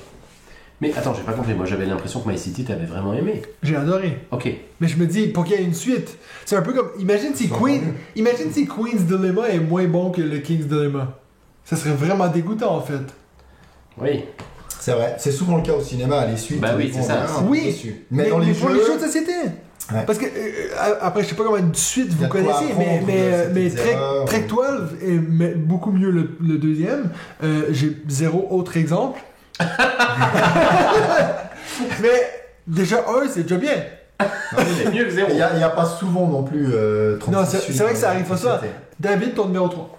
Mon numéro 3 est Nemo's War. Ah oui, d'accord. En français. Mais oui, mais c'est pas encore Édition le cas. ultime. Non, mais il y a déjà des discussions Oui, Il assez y a des avancées. rumeurs. Non, il y a des discussions avancées. Et c'est vrai que là, ils ont sorti une édition ultime en anglais cette année. Donc, très clairement, la prochaine étape est la version française enfin de ce jeu qui se dit... alors c'est pas lui qui le dit, mais c'est Meilleur l'autre, solo. le meilleur jeu à faire en solo, qui peut se jouer jusqu'à 4, mais c'est vraiment en solo qui C'est certain que si un jour il joue en français, je le dis à tout éditeur qui le sortirait, vous en avez au moins 2 autour de cette table qui l'achètent. Ça va être ça, exactement. Sachant que c'est pas Mathieu, j'en dirai pas plus. Nemo Soir, donc vraiment, sortez-nous ce jeu en français, s'il vous plaît. On Mais sera ça, déjà à l'acheter. C'est clair, je valide à 100% David, je suis entièrement d'accord. C'est d'ailleurs pas la première fois que t'en parles dans ce podcast. Non, c'est Non. clair, ouais, je serais Nous prêt. deux, tout à fait. Tout à fait. Benji, ton numéro 3. Mon numéro 3, c'est Transpersonnage, Snowpiercer. Vous savez que c'est Ah oui. Ah, ben bien sûr, la Le série. film, les Le séries. film. un comics d'abord dans les années Oui. 80, un film dans les années 2000 et une série là, assez Ah, je savais récemment. pas du tout que ça donne un comic. Un comics, ouais, d'un auteur français d'ailleurs, qui est assez ancien. Hein. Et donc là, j'ai découvert qu'il va y avoir un jeu de société qui va être fait par un auteur de jeu de société français, dont la campagne est attendue en mars 2023 sur Oh mon Kickstarter. dieu. Donc ça va être un petit peu long, mais j'avais envie de le mettre en avant parce que je suis ça sur Quod, donc le site français de financement participatif, probablement le site le plus important de financement participatif français, et l'auteur est sur Quod en fait depuis plusieurs années, et il montre petit à petit l'évolution du jeu de société tel qu'il l'a conçu au départ et tel qu'elle avance là maintenant vers la sortie en mars de l'année prochaine. Donc c'est un jeu qui va se jouer en semi-coop 3 à 5 joueurs, qui va aussi pouvoir se jouer en solo. Vous allez avoir différentes mécaniques de gestion de ressources, un petit peu de bluff. Ça a l'air très sympa, j'avoue que moi l'univers et là pour le coup la thématique m'attire énormément, je la trouve... je suis un grand fan du comics, Ouais. j'ai toujours pas vu le film, honte sur moi. Non, mais- le film est Ouais, incroyable. je sais, mais il faut absolument que je le voie. Et j'aime beaucoup la série qui est sur Netflix. Donc t'as regardé la série, mais pas le film. Je sais, Ça, je c'est sais. honte, Non mais j'ai honte. honte. Mais est-ce que tu as lu le comics? Non. Non, voilà, donc oui, donc la honte est partagée. Voilà, mais voilà, Transpersonnage, mars 2023. Je fais un petit coucou à Irskel, qui est donc l'auteur de ce jeu, hein, sur Quod. Et puis si vous êtes intéressé, vous pouvez suivre le fil qui est extrêmement intéressant. Et notamment, on voit l'évolution du jeu au fur et à mesure des corrections du prototype. Et ça, je trouve ça toujours super intéressant. Transpersonnage. Parfait. Bon, Moi, mon numéro 3, c'est Founders of Teotihuacan. Je sais pas si vous avez entendu parler de Oui, ça. oui. Ouais. C'est en fait c'est un jeu de placement de tuiles qui est dans l'univers du jeu Teotihuacan, qui est un de mes jeux préférés of all time. Donc c'est sûr qu'il a fallu que je le mette dans cette liste. J'adore les jeux de placement de tuiles. On en a parlé de Cascadia un peu avant, qui est devenu un peu mon meilleur jeu de placement de tuiles. C'est pas par le même auteur, ce qui me fait un peu peur. Je me dis, c'est un peu, on prend l'univers de quelqu'un d'autre, même si c'est pas Daniel Tacchini qui a créé l'univers de Teotihuacan, mais c'est un peu le jeu de société. J'ai hâte de voir ce qu'ils vont en faire. C'est pas un jeu qui passe par Kickstarter du tout. C'est un jeu qui va sortir chez Pixie Games, je pense, fin de cette année. Très hâte de voir. C'est sûr que je vais vous en reparler parce que, bien sûr, vu que c'est un des jeux que j'ai le plus joué de ma vie, c'est sûr que je vais l'acheter. Un jeu de placement de tuiles autour du fait de construire ces pyramides de Teotihuacan. Donc c'est sûr que moi, je vais me lancer dessus. Mon numéro 3, Founders of Teotihuacan. Et avec un solo de... David Turdi. par exemple. Voilà. Bon, qu'il avait déjà. Ah, t'as vu Entre que autres, j'étais content de répondre? Ouais, ça fait David Turdi. Numéro 2, David. Alors moi, mon numéro 2, ça va être très rapide. On en a déjà parlé dans ce podcast. Eh bien, c'est cette nouvelle édition spéciale des Châteaux de Bourgogne. Oui. Parce que je m'en réjouis vraiment. Ça va vraiment, à mon avis, rajouter quelque chose à ce jeu qui le mérite. Et voilà, les C'est- Châteaux de Bourgogne. C'est assez cool parce que quand tu y penses, c'est vraiment un jeu que tu nous avais déjà parlé plein de fois. Ouais. Puis là, par après, il y a une campagne qui sort. Genre, moi, quand j'ai vu ça, je me dis, mais c'est d'office, sûr, c'est ouais. sûr que David, il saute dessus. Mais je le J'ai l'impression tester dans 3 ans quand tu l'auras reçu. Ouais. Parce que j'ai toujours pas joué. Bon, Moi non plus. Donc ce sera. Ça, c'est pour l'année prochaine. Hein. Je pense qu'ils vont aller assez vite, à mon avis. Parce que c'est de la production de matériel. Donc moi, j'ai confiance. Allez. Non? Non. Faut avoir confiance, les Je te gars. le souhaite, je te le souhaite. Benji. On reste chez Awaken Realms. Oh. Vous saviez que j'allais vous en parler à un moment ou à un autre. Great Wall. Non, Non. Ah non, ça c'est fini, The Great Wall. C'est Tented Grey, le standalone. Ah oui. Ah putain les gars, vous savez très bien que s'il y a une campagne que je vais backer en all-in, inclusion des figurines peintes à Ouais, mais ça, 900 c'est- euros, que on parlait je des tape. attentes que t'as récentes. déjà. Avec tout ce que j'ai. Mais on parlait des attentes récentes. Non, c'est des attentes dans l'année, je suis jusqu'en mars 2023. Tented Grey, ce sera cette année hein, normalement le standalone. Ok. Donc j'attends ça avec une grande impatience, je vais pas faire plus long que ce que ce podcast est déjà, mais clairement vous savez que je serai dessus et je vous en reparlerai à plusieurs reprises. Oui. Numéro 2 pour moi, Darkest Dungeon, chez Mythic Games. On en a parlé avant, le fait qu'il ait changé les couleurs des figurines. Moi, j'ai aucun problème avec ça. Parce que moi, le jeu vidéo, c'est un de mes jeux vidéo, ouais, je dirais préférés des 5 dernières années. Bon, en sachant que je suis pas quelqu'un qui joue énormément à des jeux vidéo, mais c'est clairement un jeu que j'ai vraiment eu beaucoup de plaisir. Et puis, je trouve que les figurines sont incroyables. C'est un des rares jeux que j'ai backé. J'ai même pas trop regardé comment le jeu jouait. J'ai regardé les figurines, je me dis ça. Je pense que même que j'ai pris les Sundrop. Parce que je voulais. Oui, et je crois que t'en avais parlé. Oui. Puis je sais que toi aussi tu l'as backé, David. Tout à fait. Et puis je pense que toi t'as même un pledge qui est plus gros que le mien. Ah, je suis pas sûr, j'ai vraiment pas abusé là-dessus. Moi j'ai vraiment pris que le jeu de base en fait. Ah, j'ai peut-être pris Toi t'as pris avec le Crimson Court. J'ai peut-être pris le niveau 2 sur 4. Ouais. En tout cas, c'est un jeu qui, selon ce qu'on nous dit, ça devrait arriver avant la fin de l'année. À voir. J'ai très hâte de voir, mais c'est un que j'ai vraiment très hâte d'avoir parce que c'est un que je pense que je vais réussir à jouer avant mon numéro 1. Quel talent dans le teasing. Alors Sans le professionnel de YouTube. Alors c'est presque très clair, mais bon. Ton numéro 1, David? Moi, mon numéro 1, c'est un jeu que j'ai backé maintenant il y a pas mal de temps, qui aurait dû sortir ce mois-ci, mais qui n'est pas prêt de sortir et qui ne devrait pas arriver avant 2023, début 2023. C'est la 7ème Citadelle. Quand même. Of course. Fallait que je le place parce que j'ai tellement aimé le premier, mais j'avoue, j'ai pas assez joué au 7ème continent. Bah voilà, j'ai une envie suite. de le ressortir. On va voir ce que ça donne. J'ai envie de le sortir et je le sors pas, et chaque fois que j'en parle ça m'énerve. Et là, la 7ème Citadelle, typiquement, j'ai l'impression qu'ils ont ajouté toute une série d'éléments que certains disaient, voilà, il manque quelque chose dans le 7ème continent. Donc j'ai l'impression qu'ils se donnent aussi beaucoup de mal. C'est une petite équipe qui travaille très fort sur ce jeu. Bah, ils sont deux. Voilà, exactement. Donc je me réjouis de recevoir ce jeu. Le premier, je l'avais pas, je l'ai acheté... non, je l'ai pas acheté d'occasion, mais je l'ai pas du tout backé. Je l'ai acheté après coup. Et là, j'ai backé tout de suite. Donc voilà, 7ème Citadelle, mon numéro 1.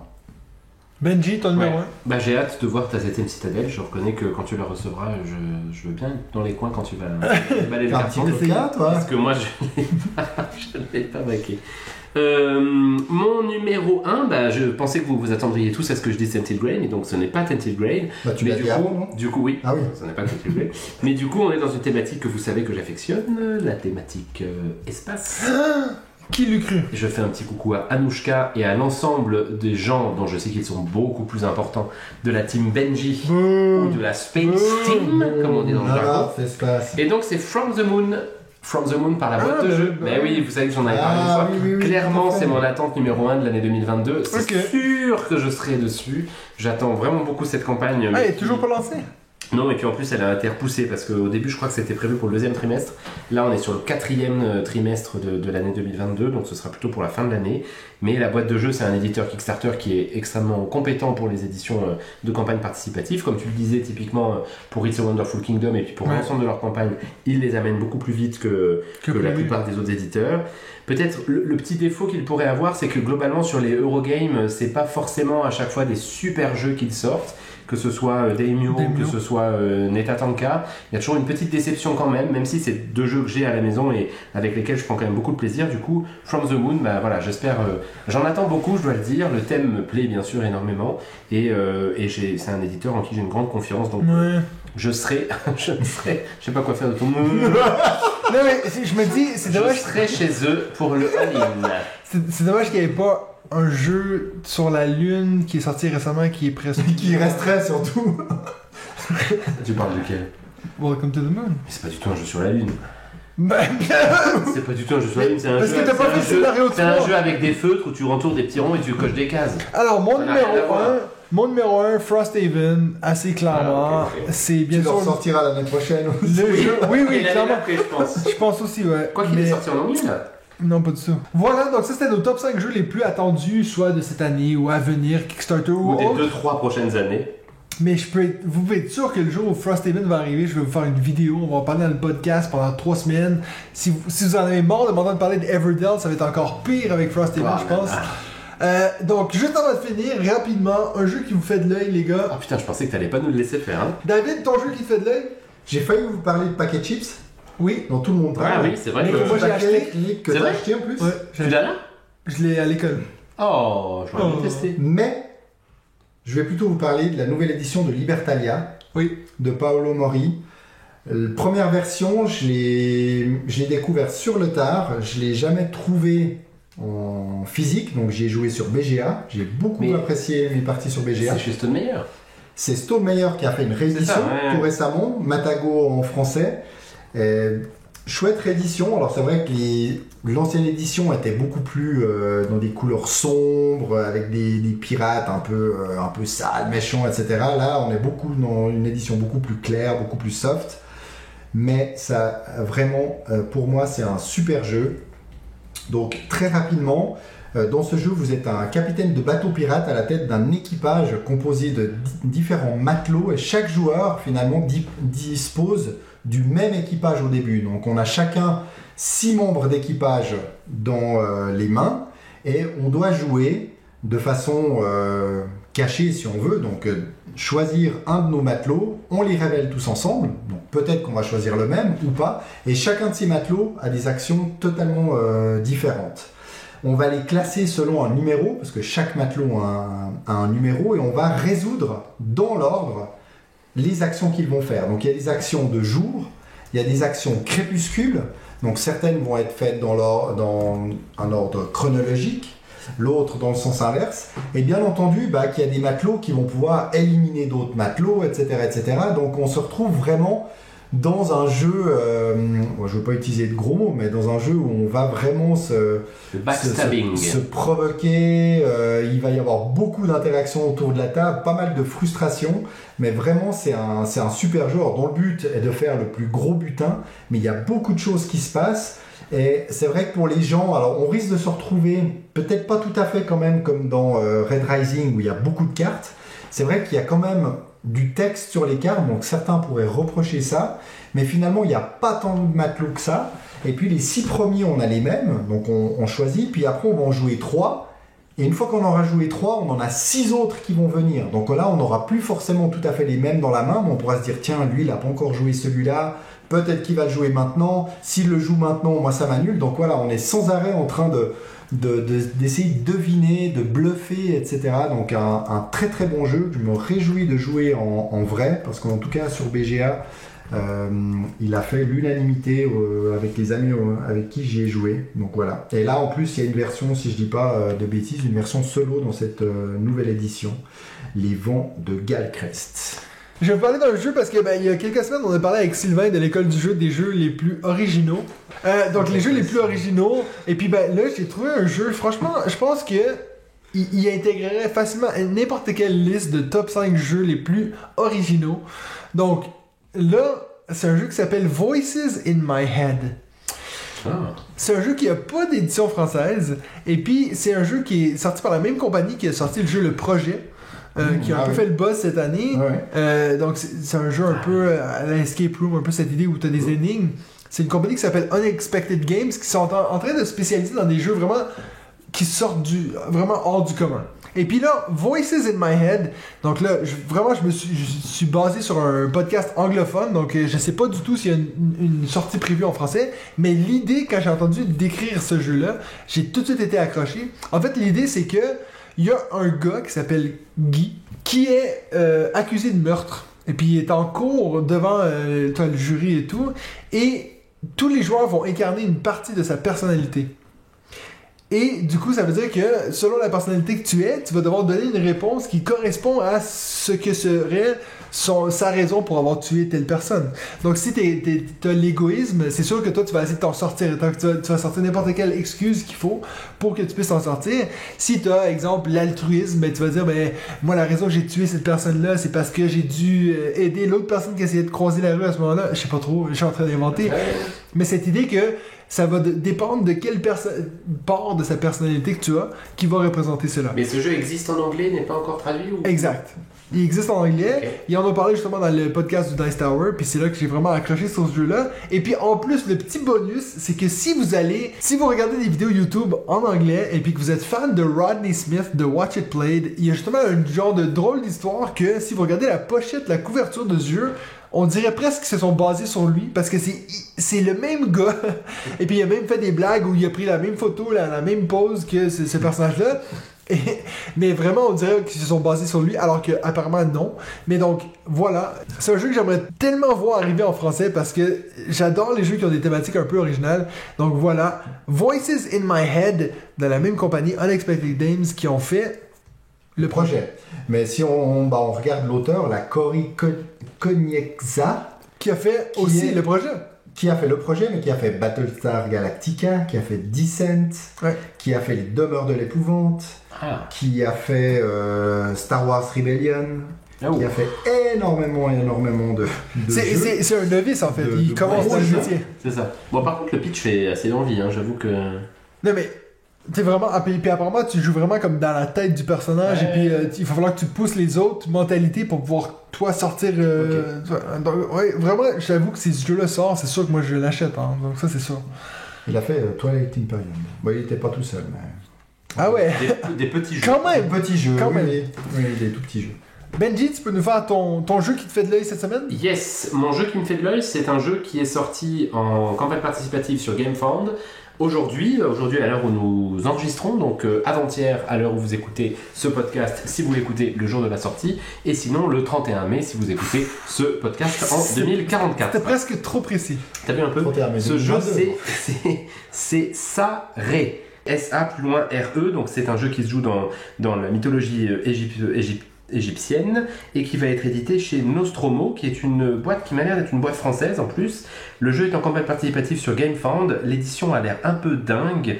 Je vous avoue que j'ai pas pris le temps encore d'aller regarder de très près quel est le sérieux de la boîte. Je connais pas du tout l'éditeur Nostromo. Clairement, si vous regardez la page de la campagne, vous allez voir que si vous aimez l'architecture égyptienne, vous avez beaucoup de figurines pour beaucoup de petits villages, de petits temples ou de gros temples d'ailleurs. Et l'enjeu va être justement de construire la plus belle cité égyptienne. Je vous avoue que moi j'étais un grand fan en jeu vidéo de Pharaon ou de Pharaon, la reine du Nil. Je sais pas si vous connaissez ces jeux-là, où vous développiez vos cités égyptiennes, mais j'y ai passé des centaines d'heures sur ce jeu-là avec des amis. Donc moi, à chaque fois qu'il y a une thématique égyptienne, ça me titille un petit peu aussi, c'est une thématique que j'aime bien. Donc je vais aller regarder la campagne, je sais pas encore si je vais backer, mais en tout cas, ça, plus loin, Ré, le dieu Ré bien sûr, je vous encourage à aller y jeter un œil. Alors, on va finir cela parce que c'est déjà assez long comme podcast. J'espère que vous avez apprécié. Que vous êtes toujours là. Pardon. Et puis, si vous êtes toujours là, nous voici votre petite récompense. Le mercredi 22 juin sera la date de notre prochain live. Donc, si vous avez apprécié la première expérience, sachez que elle sera encore mieux la deuxième fois. Donc, le 22 juin à 20h, donc rendez-vous, on vous redonne rendez-vous à cette date-là. J'espère que vous serez aussi nombreux que la première fois parce que plus nombreux. Oui, bien sûr, toujours plus. Voilà. Donc, c'est tout pour nous cette semaine et puis on se revoit la semaine prochaine pour un autre épisode de Oh, Ouf.